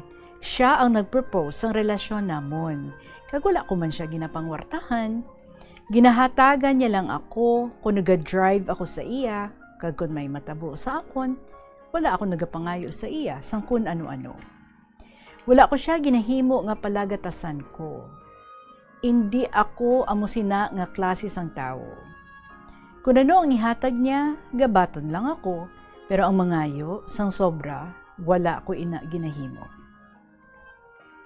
Tita Regine, kung diin-diin lang kami nagabiyahe nga probinsya kung weekend, para lang gid kuno maka-unwind siya, kag ma-feel niya nga babaye siya. Ambot lang, kung nga sa kadamo sang tawo sa kalibutan, ako pa ang nangin malapiton sa mga amusinni nga sitwasyon. Nalipat naman gali ako sa imo isaysay ang bahin ni Candy. Si Candy naman, Tita, kay laka naman kami nagakita ay, kada pauli ko na lang, pero since nangin pasahero ko ang babae nga to, bisan ng weekends ko, wala na ako nakapauli sa balay. Ang importante na lang sa iya, kada pauli ko, makahatag ako sang kwarta nga dako sa iya. Pero syempre, kinahidlaw man ako kay Candy, panigurado, may matabo gid sa amon. Pero since may salakyan na ako nga ginadala, kada pauli ko, ginahagad ko na lang si Candy kag ang bata ko nga makaon kami sa gwa kag mag-overnight sa isa ka motel. Nahangpan man ni Candy nga nangin masako ako sa mga biyahe ko, pero ang wala ako nakahibalo, mas nangin advantage gali para sa iya ang sitwasyon namon. Kay siya magali, Tita Regine, wala man untat lagaw, kundi indiin, kag may mga nakilala siya nga mga gays sa lugar namon, nga bag-ong saylo, lapit sa amon. Mga beautician sila nga mga agi, kag nangin barkada niya ang mga gays nga ato. Pero sang una, wala ako ginahatagan. Sang malain nga pakahulugan, kaya naka-focus ako sa obra ko, kag sa karelasyon ko. Balik italiwatita sa karelasyon ko. Sa sulod 10 ka bulan nga magkarelasyon kami, magluwas sa kwarta nga ginahatag niya sa akon kada biyahe namon, nagdesisyon man siya nga hatagan ako sang allowance nga 10,000 pesos kada bulan para lang kuno makasiguro siya nga hindi ako magluib sa iya. Hambal ko sa iya, paano mo nasasabi na magtataksil ako at lulukohin kita? Hindi ko naman talaga priority ang mga ganitong gawain, pero nandito na eh. Hindi ako magdadagdag pa ng ipapalo ko lang sa ulo ko. Kung ang katawan ko lang ang kailangan mo, ibinibigay ko yan sa'yo ng buong buo. Kapag magkasama tayo, iyong-iyo lang ako. Nakita mo naman, naka-off ang cellphone ko para walang ibang nakakatawag. Binubuhos ko ang halos lahat ng oras ko kapag kasama kita. Pero hindi ang puso at pagmamahal ko. Para yon sa babaeng mahal ko at anak ko. Sabat niya. Okay na sa akin yan. Alam naman natin na hindi tayo pwedeng makita na magkasama in public. Kaya nga sa malalayong probinsya tayo pumupunta. Kaya ko lang naman ginagawa ito kasi babae ako. May pangangailangan. Mas matanda ang mister ko sa akin ng 20 years, kaya wala na kaming sex life. Huwag ka ding mag-alala sa akin. Menopause na ako, 3 years na. Kaya hindi na ako mabubuntis kahit hindi tayo mag-withdrawal, okay lang sa akin. Ayoko lang na nabibitin, kaya go ahead. Do what you want with me. Gusto kong maging maligaya. Engineer, I'm all yours. Please make me happy bago ako tuluyang tumanda. Amoy na ang nagkakatabo sa amon kada weekends, Tita Regine, kung magbiyahe kami. Sa ginahatag niya nga kwarta sa akon, nakabakal ako sa mga appliances like component, TV, kag PlayStation para sa bata ko. Nabaklan ko man ang bata ko sa mga pagkaon kag mga vitamins, natagan ko man sa dako-dako ang kwarta si Candy. Tubtub isa ka adlaw sina. Sa nag-withdraw ako sang kwarta sa bangko. Gulpi lang, may isa ka lalaki nga nag-akbay sa akon.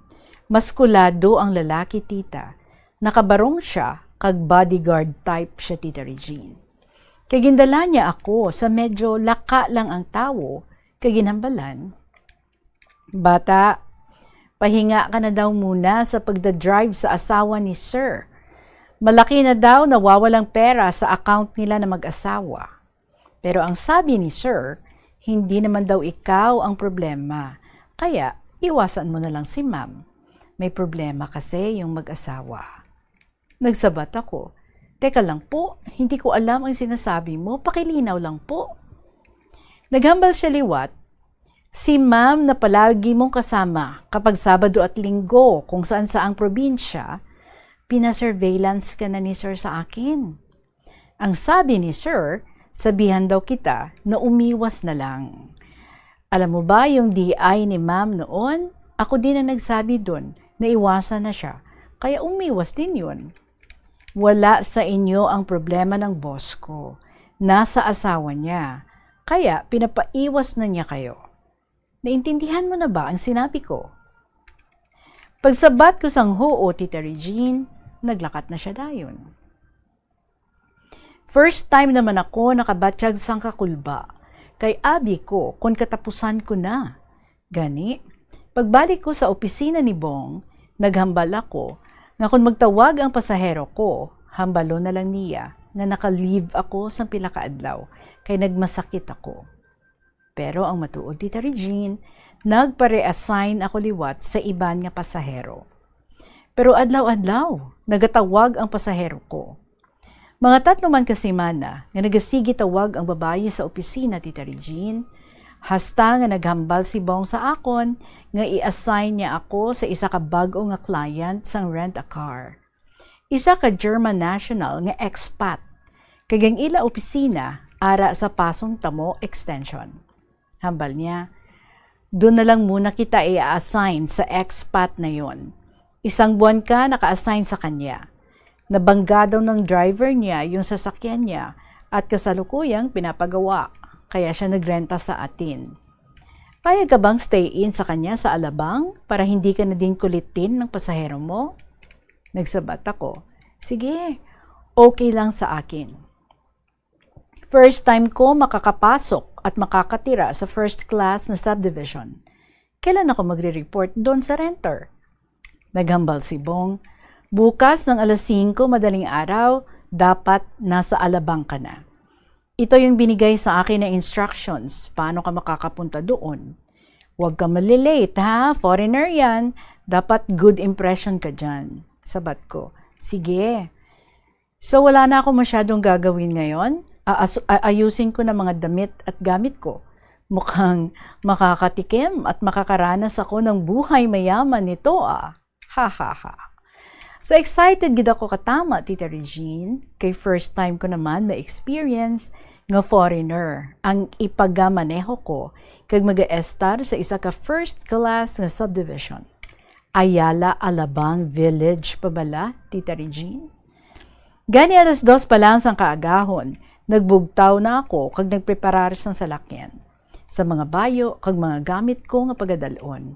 Dayon pangapi sa makadali kag naligo. Sa nakailis na ako, ginbugtaw ko ang isa ko kakaupod nga driver, agud isara ang gate sang garahe kung makagwa na ako. Nagbiyahe na ako pakadto sa Ayala Alabang Village. Sang time nga to, tita, malaka pa lang ang mga panimalay kag mga buildings sa Alabang, do probinsya pa siya. Sa 1998, hindi pa fully developed ang mga business establishment sa palibot sang amo nga village. Sa pag-abot ko sa guardhouse sang Ayala Alabang, kipamangkot ko kung sa diin ang address ng pagkakaduan ko nga pasahero. Gintudlo nila sa akon ang direksyon kung paano makakadto, kag ginkuha nila ang driver's license ko kag ginatagan ako sa village ID. Abaw, Tita Regine, na-imagine mo kung ano kadako sang Ayala Alabang Village. Halin sa guardhouse, mga 20 minutes pa ang drive ko antes ako nakaabot sa balay sang German National nga ipaga-drive ko. 15 minutes antes mag 5:00 sa kaagahon ako nag-abot, Tita Regine, ti hindi ako late. Ginulat ko nga mag-intsakto 5:00 kag nag-doorbell ako. Ginbuksan ako sang maid sang amo nga balay, kag ginpamangkot kung ako ang ginpadala nga driver para sa German National. Ang pangalan sa amo nga German National, Tita Regine, Ario, pero for your eyes only. Alright. So nagambal ang maid nga magulat lang anay ako sa makadali, kay ipahibalo niya sa iya amo nga nag-abot na ako. Pagbalik sang maid, ginpasulod na niya ako sa garahe sang balay, kay ginpapungko, kay ginpamangkot kung gusto ko magkape. Bisa nakapangapi na ako, kay gusto ko lang matilawan kung ano ang sabor sang kape sang manggaranon. Naghuo na lang ako, tita. Kalapad sang ilagarahe. Igo ang 4 kasalakyan. 5:30 na sang nagwa ang amo nga German National. English speaking siya, pero with German accent. Gani, English speaking challenge accepted ako, tita. Pero sang time nga to, English kinamatis pa ako. Kaysa una lang, okay ang English ko, pero ang kasugpon, daw piraw-piraw na nga suga, tita. 31 minutes after 2 o'clock, mga kabombo, balikan ta, ha? Ang sulat diri sa aton ni Mr. MSS and tapusan naton ang ining particular episode nga gin-share niya diri sa aton. Sa gihapon kaupo din niyo si Tita Regine diri sa kahapon lamang program. Magabalik kita. Mag-observe ang maayong nga load and cargo management sa salakyan. Ang kada 100 kilograms nga unnecessary load, nagapataas ang fuel consumption, tuptop 0.5% para sa mga salakyan.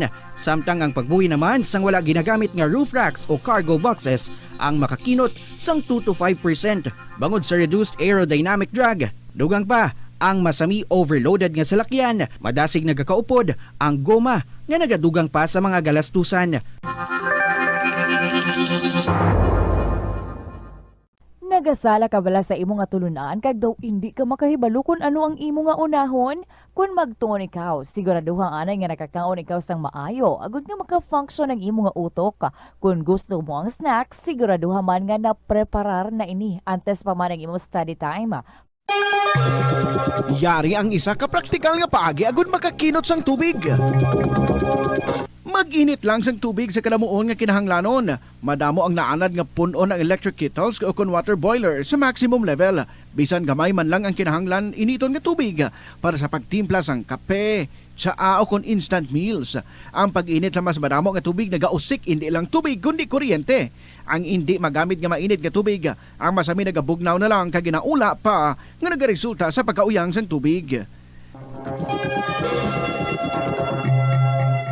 Ini nga pahanumdom ginadulong sa inyo sang Flow Water Resources Incorporated, watering the seeds of progress. Limitahan ang pag-charge sang devices. Hindi pagpabayaan nga naka-plug ang phone, laptop o kon tablet kung puno na ang battery. Patyon o kung unplug gilayon kung tapos na. Makakinot ini bisan gamay lang per device. Ilabi na kung madamo ang empleyado sa opisina. Yari ang mga simple nga paagi agon makakinot sang tubig. Kaayuha ang mga taga sa tubo o kon hose. Hindi tanan nga taga sa mahapos kagilayon nga makita tungod ang mga tubo o kon hose ang nakalubong sa duta o kon semento nga bahin sang balay. Kung magsigi ang mga tagas nga ini, mahimo nga magalabot sa 10,000 ka litro sang tubig ang mausik sa isa ka tuig. Maggamit sang leak detection tool o kung magkonsulta sa mga eksperto kung may pagpangduwa-duwa nga may tagas sa mga tubo sang tubig, agod ini gilayon nga makaayo. Sa eskwelahan, ang pag-practice ng good manners and right conduct ang makabulig sa paghimo sang positive, respectful environment para sa pagtuon. Nagapakita ini sang pagtahod hindi lang sa mga manunudlo kundi mangin sa imo mga classmate kag sa school community. Mag-abot sa eskwelahan on time. Ang pag-abot sang late sa klase kag sa aktibidad ang nagapakita sang kakulang sang respeto sa oras. Padayon kita sa sulat diri ni Mr. MSS ng Quezon City. So, Tita Regine, sa call center man lang ako nang influent sa English. So, nag-call center na ako sa tuig 2007. Pero since 1998, iningabahin sang kabuhi ko, bagito pa ako sa mga butang nga ginatawag professionalism. Hambal sa German, good morning. Hi, my name is blank. You're Mr. MSS, right? So what time did you arrive? Nagsabat ako nga bato Ilonggo ang English ko.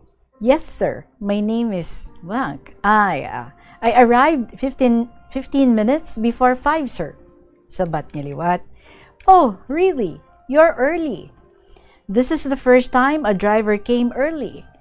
My previous drivers are late on their appointment time. This is something new. Anyway, did you have coffee and breakfast already? Nagsabat ako, yes sir. Your maid gave me coffee and bread. Thank you, sir. Nagambal siya liwat, okay. Since you're early, I will just prepare my things, have breakfast, and take a shower. We will leave at 6:30. Traffic is bad going to the office in Makati. You just wait, okay?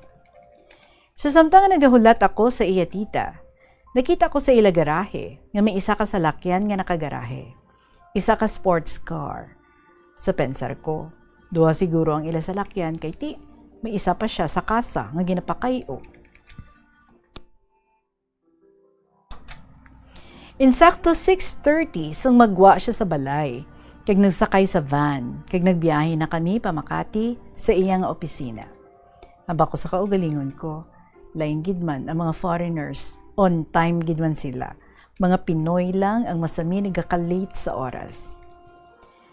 Tita Regine, sa magasunod ko nga sulat, ipagasaysay ko sa imo kag sa mga co-KLP avid listeners ko, ang nanging journey kag adventure ko sa nanging stay-in driver ako sa mga German National. Pero subong, diri ko naman anay ipagapos ang malawig ko nga pagsaysay sa imo sang ako nga nakaligad sa kabuhi. Isipon mo, Tita Regine, ha? kung pila ka relasyon ang naagyan ko.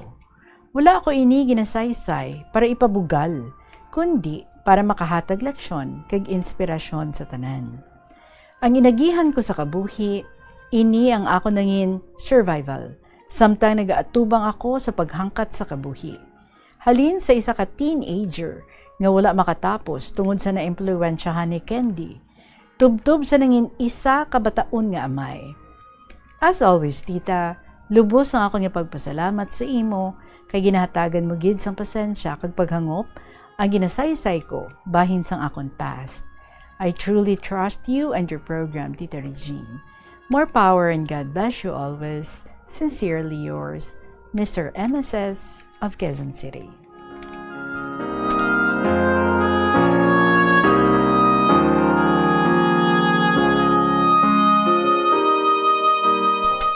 Well, so many things happen sa aton nga kabuhi that would leave us something.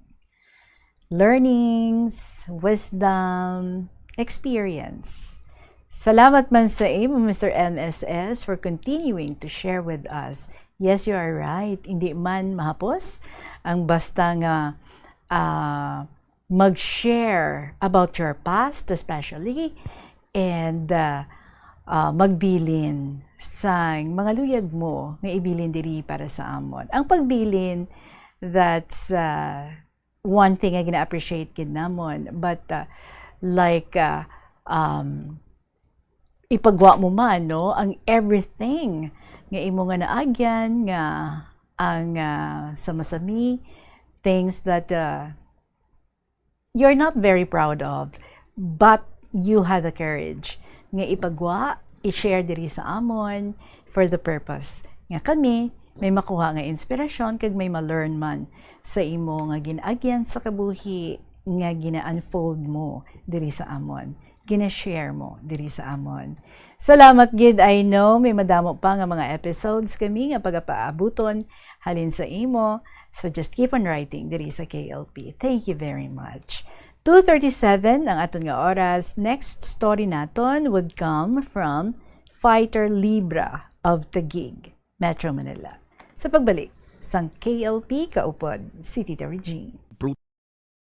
Tas nga saging kabombo, nakahibalo ka bala? Nga ang Pilipinas ang ikaduha sa pinakadako nga exporter sang saging sa bilog nga kalibutan. Sandig sa United Nations Food and Agriculture Organization, ang pungsod ang naka-export sang 2.93 million metric tons sang saging sa tuig 2025. Nagapangduha kita sa top exporter nga pungsod Ecuador. Ang saging manggaranon sa mga bitamina kag minerals, kaangay sang vitamin A, C, B6 kag potassium nga kinahanglan sang immune system, energy production kag cell protection. Bangod sa mataas nga potassium content sang saging, epektibo ini sang healthy blood pressure kag nagasuporta sa overall heart function. Kung ginbilin ang computer nga nagaandar bisan wala ginagamit, nagakonsumo gihapon ini sang kuryente. Mas makinot kung ibutang sa sleep mode kung wala ginagamit sang 5 to 10 minutes. O kung i-shutdown ini kung mag-break ikaw sang mas sobra sa 15 minutes. Ang monitor pwede man nga patyon pagkatapos sang 3 to 5 minutes nga wala ginagamit. Sa sini nga paagi, makakinot ang opisina sang dako nga kuryente kada bulan.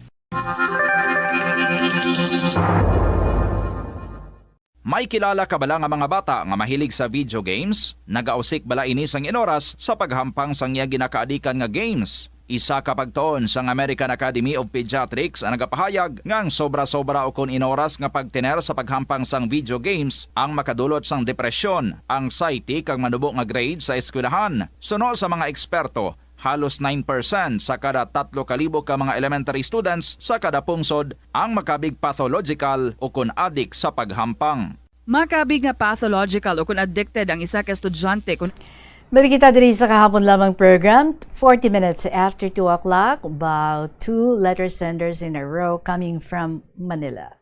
This time from Taguig, Metro Manila, yari ang sulat ni Fighter Libra. My ever dearest Tita Regine.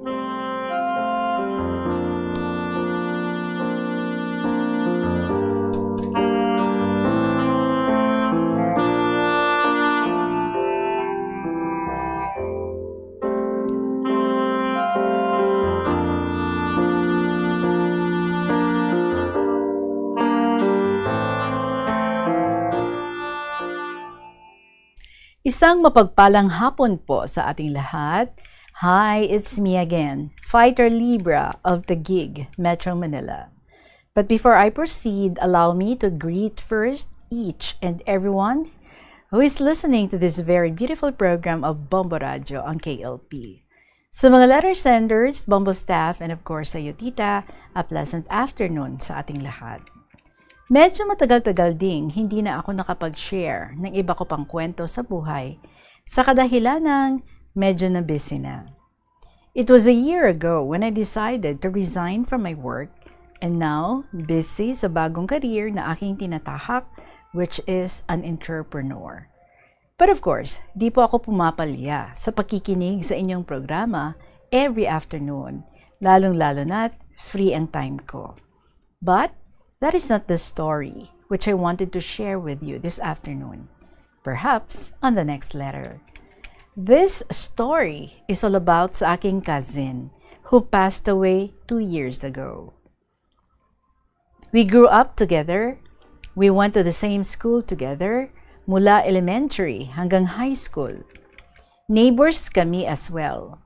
His father at ang father ko are brothers. As we grow up, hindi talaga maiiwasan ang hindi pagkakasundo. Away-bati ang nangyayari sa amin. Pero hindi naman kami humantong sa away physical. Bawat tao kasi may iba't ibang ugali na minsan hindi mo pwedeng sang-ayunan. But despite of the dispute we had, we came to a point na nare-resolve din naman. Hanggang sa we parted ways na nung nag-college na kami. I was in Iloilo City to find my fortune, samantalang siya naman ay nagtungong Maynila. Luckily, he has a brother who owned a business in Manila during that time, so somehow he can pursue his dreams and went to college without interference when it comes to financial aspect. To cut the long story short, he finished his studies and found a good job here in Manila. He took up education and so he taught sa isang private school somewhere in Malate. Since maganda na nga ang kanyang career, dito naman pumasok ang bisyo sa katawan. Party dito, party doon, inom dito, inom doon, until such time na dumating na ang sakit. There were times na hindi na siya makakatayo sa sobrang sakit ng kanyang mga joints. Namamaga ang kanyang mga siko at tuhod to the point na hindi na siya makakatayo para pumasok ng school. Nagpa-check up sa doktor at niresitahan ng pain reliever. Hanggang sa gagaling at aatakihin na naman kapag nakakakain ng bawal. Ang kwento sa akin, dahil from time to time napapasyal din naman ako doon sa kanila kapag may mga okasyon at ako'y naiimbitahan. Ang sabi ay ginawa niya ng maintenance, ang pain reliever. Every time na aatakihin siya ng sakit at di makatayo, iinom ng pain reliever without the guidance of the doctor, hanggang sa tinamaan na ang kanyang kidney. Isang malalang atake sa kanya noong nahimatay siya at sinugod siya ng hospital. Na-found out na malala na ang kanyang sakit, hanggang dumating na ang point na kailangan niya nang mag-resign at umuwi ng probinsya para doon magpagaling. He was advised to undergo a dialysis, but he refused to do it dahil sabi niya, wala din namang kasiguraduhan. And besides, sabi sa mga sabi-sabi, mas napapadali nga daw ang buhay kapag nagpa-dialysis. Di ko alam kung may basis ba yun. Noong nakauwi na siya ng probinsya, at first, sobrang kawawa talaga ang sitwasyon niya dahil bumagsak na ang kanyang katawan. Maraming bawal na kainin, but later on, sa awa ng Diyos, naka-recover din naman. Though hindi fully recovered, but medyo okay na ang kanyang pangangatawan. Okay na. Nung time na magdadaos ng barangay elections, tumakbo pang barangay chairman ng aming barangay. But sad to say, Hindi na siya inabot ng election day. Naulanan siya at nabasa hanggang sa inubo ng inubo. Ayaw namang magpasugod sa hospital. Pinilit na lang siyang dalhin, kaso huli na ang lahat. Kinagabihan, binawian na siya ng kanyang hiram na buhay. I was so shocked and sad nung nalaman ko ang balita. Gabi bago ang libing, I flew to our province para makapagpaalam man lang at makita siya kahit sa huling pagkakataon man lang. And after ng libing, balik Manila din ako, tita. Hanggang ngayon, sumasagi pa rin sa aking isipan na sana kung buhay lang siya, marami pa sana siyang magagawa at nagawa sa kanilang pamilya. Nangihinayang lang ako, tita, dahil abot kamay na sana niya ang tagumpay na kanyang pinagsikapan maraming taon. Yun bang mabigyan niya ng magandang buhay ang kanyang nanay? Sabi ko nga, kapag inabuso mo talaga ang iyong katawan, darating ang panahon na sisingilin ka nito. Wala pa siyang 2 years na nawala, sumunod din ang kanyang panganay na kapatid. After 3 months, sumunod din ang kanyang nanay.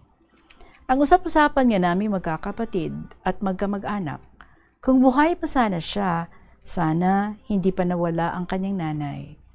And you know what, tita? After 3 months ulit, nawala din ang panganay na anak ng kanyang kapatid na nauna nang namatay.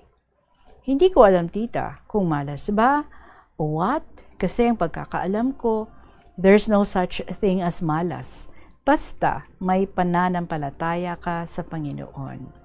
Sa ngayon, palagi ko pa rin siyang naaalala at nalulungkot lang akong isipin na bata pa siya at kinuha na siya ng ating Panginoon. Hanggang dito na lang, tita. Kayo na po bahalang mag-ayos at umunawa sa aking letter. Rush lang po ito dahil naaalala ko na naman ang pinsan ko at gusto kong i-share ang kwento sa likod ng kanyang pagkawala.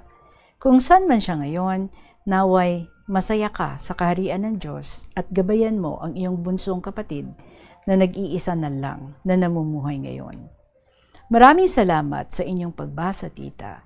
Lubos na gumagalang, Fighter Libra of Taguig, Metro Manila.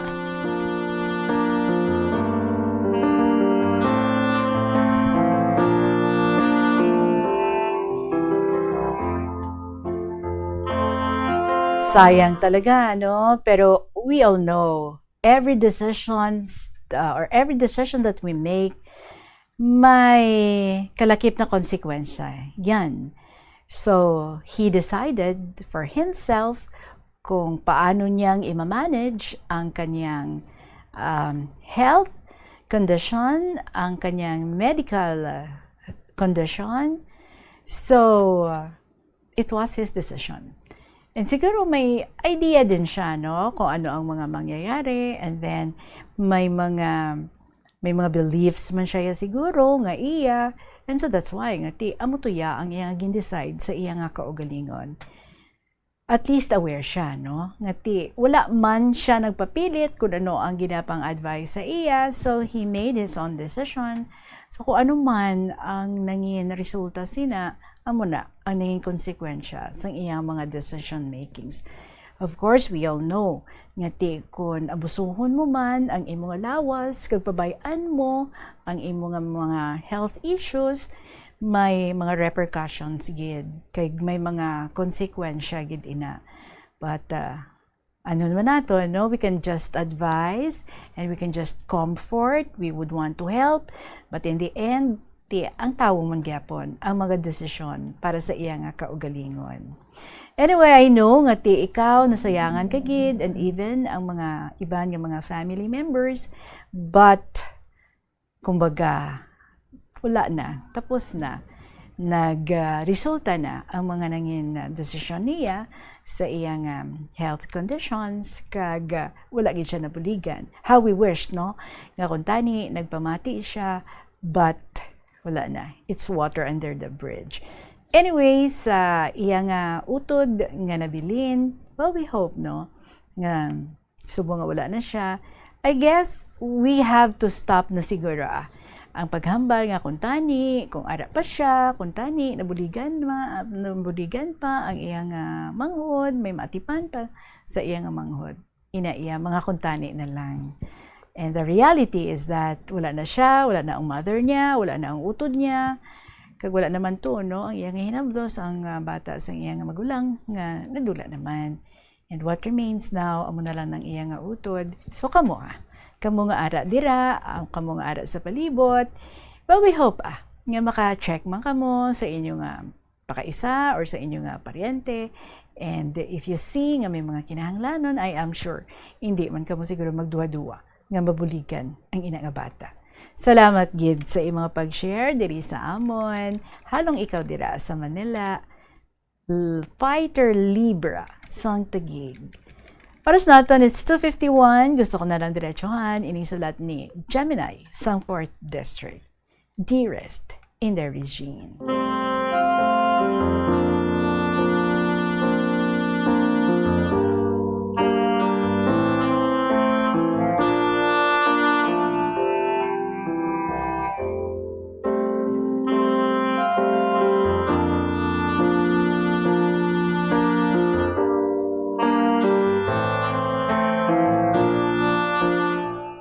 First of all, I greet you a pleasant day and hello to all your avid listeners and especially sa imo Inday.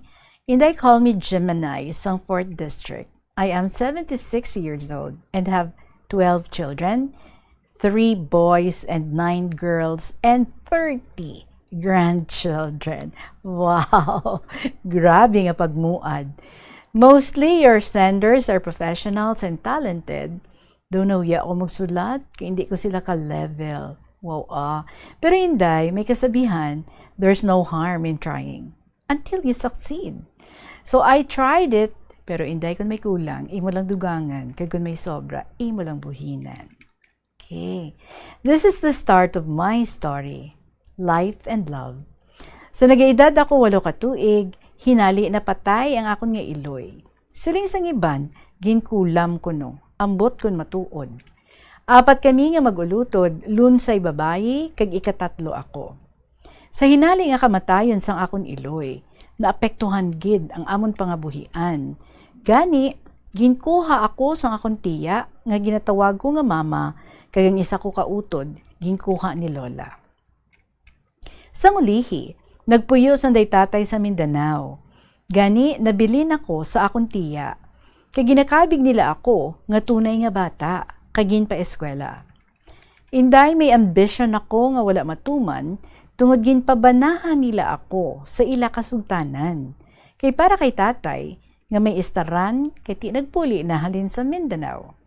Abi mo Inday, to hindi ko magpati, nga mapamana ako, tungod April 23 amon closing, pag June 20, 1968, kasal dayon. Sang wala pa ang kasal, may ginpangayo sanday mama, gintuman Manila.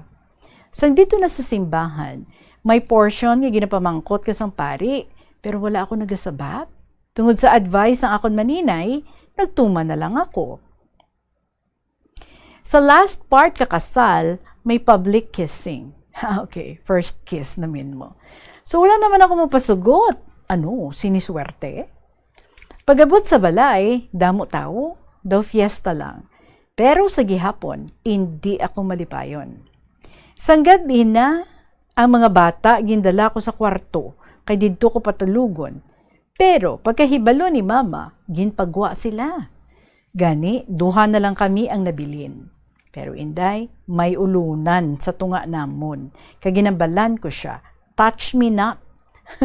My body is benditado.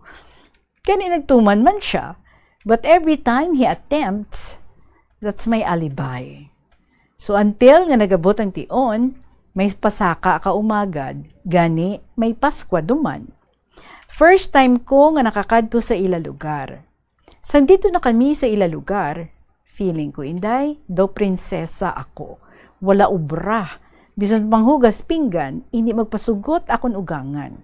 Pero Inday, do hindi ko mabaton, nga bana ko na siya. Tungod siya ang rason nga wala ako matuman ang akon ambisyon, nga mangin bank teller sa ulihi. Pero Inday, gwapo man siya, kag smart, pero wrong timing. Abi mo Inday, tama ako ka-dry sa iya. Siguro hindi pa matured ang isip ko. Inday, damo ya girlfriends. Ambot insa ako gid siguro iya destiny. Inday, nagapati ka man. The more you hate, the more you love. Haha, ari na kita. So paglipas ng panahon, nagpauli kami sa amon lugar kay may kaugalingon nga balay. Sa first chapter sa amon marriage, ang ginasiling bala nila nga getting to know each other. Abaw Inday, nag-appear ang iyang natural character. Very possessive, kag very conservative. Pumatsyag ko, wala gani ako freedom. Lunsay, bawal gani. I cried secretly, but for the sake of his parents, I understood him. Inday, may ugali man siya nga maayo. Wala nagainom, makahulubog nga ilimnon, wala man nagapanigarilyo, kag wala man nagasugal. Kag very hardworking, kag honest. Pero tama ka strict sa pagdisiplina sa amon kabataan, pero may kaayuhan nga ginbilin sa iya pamilya. One time, nagsimba ako sa amon chapel pagtapos misa, ginsugata ako sa akon paryente kagambalan. Tiyay, siling sang babae nga upod namon nga nagsimba, kadakita na sa imo nagabusong ka. Dayon ko sabton, nagabusong gani ula bana, ako pa nga may bana. Isa pagid nga hindi ko malipatan. Ang Inday, kung nakadumdum ka sang programa sa Bombo nga hutik sa kagabihon ni anay Dr. Haranesa, kung Domingo ito nga gabi. Gani eager gid ako mamati, gali Inday, partigali sa family planning. Siling ni Doktor, kung magamit ka sang imubana, bisan kisa lang, kung fertile ikaw, mabusong ka gid. Gani, ginakonclude ko nga amo ini ang nagakatabo sa side ko. Abi mo Inday, isagid ka 12 bata ko. Tumakahuluya, pero blessing man sa amon. Nagahimakas man kami nga mapaeskwela sila tanan. One time, 7 akong estudyante may college, high school, kag elementary. Nagapalibog man kami nga magasawa kung diin kami makuha kwarta para sa kinahanglan sang amon kabataan. Isa ka bes, may finals ako nga college student. Natabuan, wala kami kwarta. Gani nag-isip ako nga kaduan ang iyang scholarship. Pagabot ko sa nag-handle ka scholarship, dayon ko pamangkot kung nadala akong bata. Siling na, out of 200 applicants, ulihi nag-apply. Nadala pa. Gani pamangkot ko dayon kung may allowance, sabat na, wala pa. Wala pa gani, pero nag-insisted ako nga hataga na ako sang promissory note. Kag thank God, ginataga naman ako. Dayon ko pa ilo-ilo kag magpila sa nagabayad tuition fee, kag salamat, nakakuha siya sang finals. So may isa pagid ka blessing Inday. Sa amon barangay, may pulong-pulong ka politiko.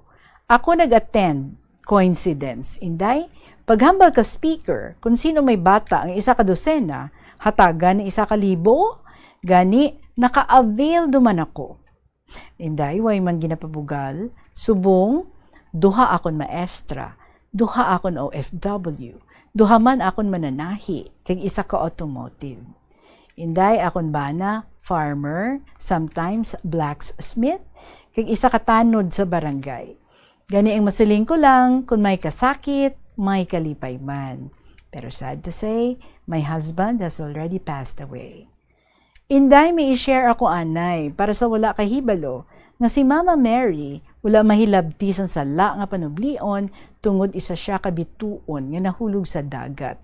Kagin sagyap sang iya iloy sa amo nga hitabo nagbusong ang iya iloy kag nanganak kay Mama Mary. Inday, nabatian ko man lang sa Bombo kang kaagahon sa Daughters of St. Paul's through Bacolod. For Mr. MSS, wala kaw kaagi happiness in your adolescent age. I hope and pray.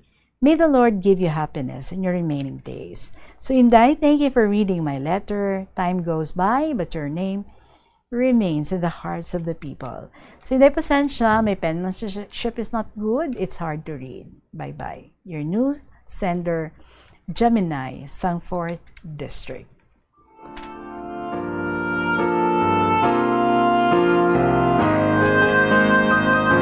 Amo na ang beauty, no? Kung damo ikaw kabataan, nagasadya. Especially kung mga dalagko na, especially kung may mga pangabuhi na, kay ti damo kamo. Kag of course, kung may problema, damo ang mag-share sa hatag solusyon sa sina nga problema. Kung may mga alamutan, damo ang mag-aalalamot. So, mangin mamagaan lang para sa tanan. Kaya especially kung magkilita ay sadya gidya katama. But of course, ang sakripisyo comes sa early part.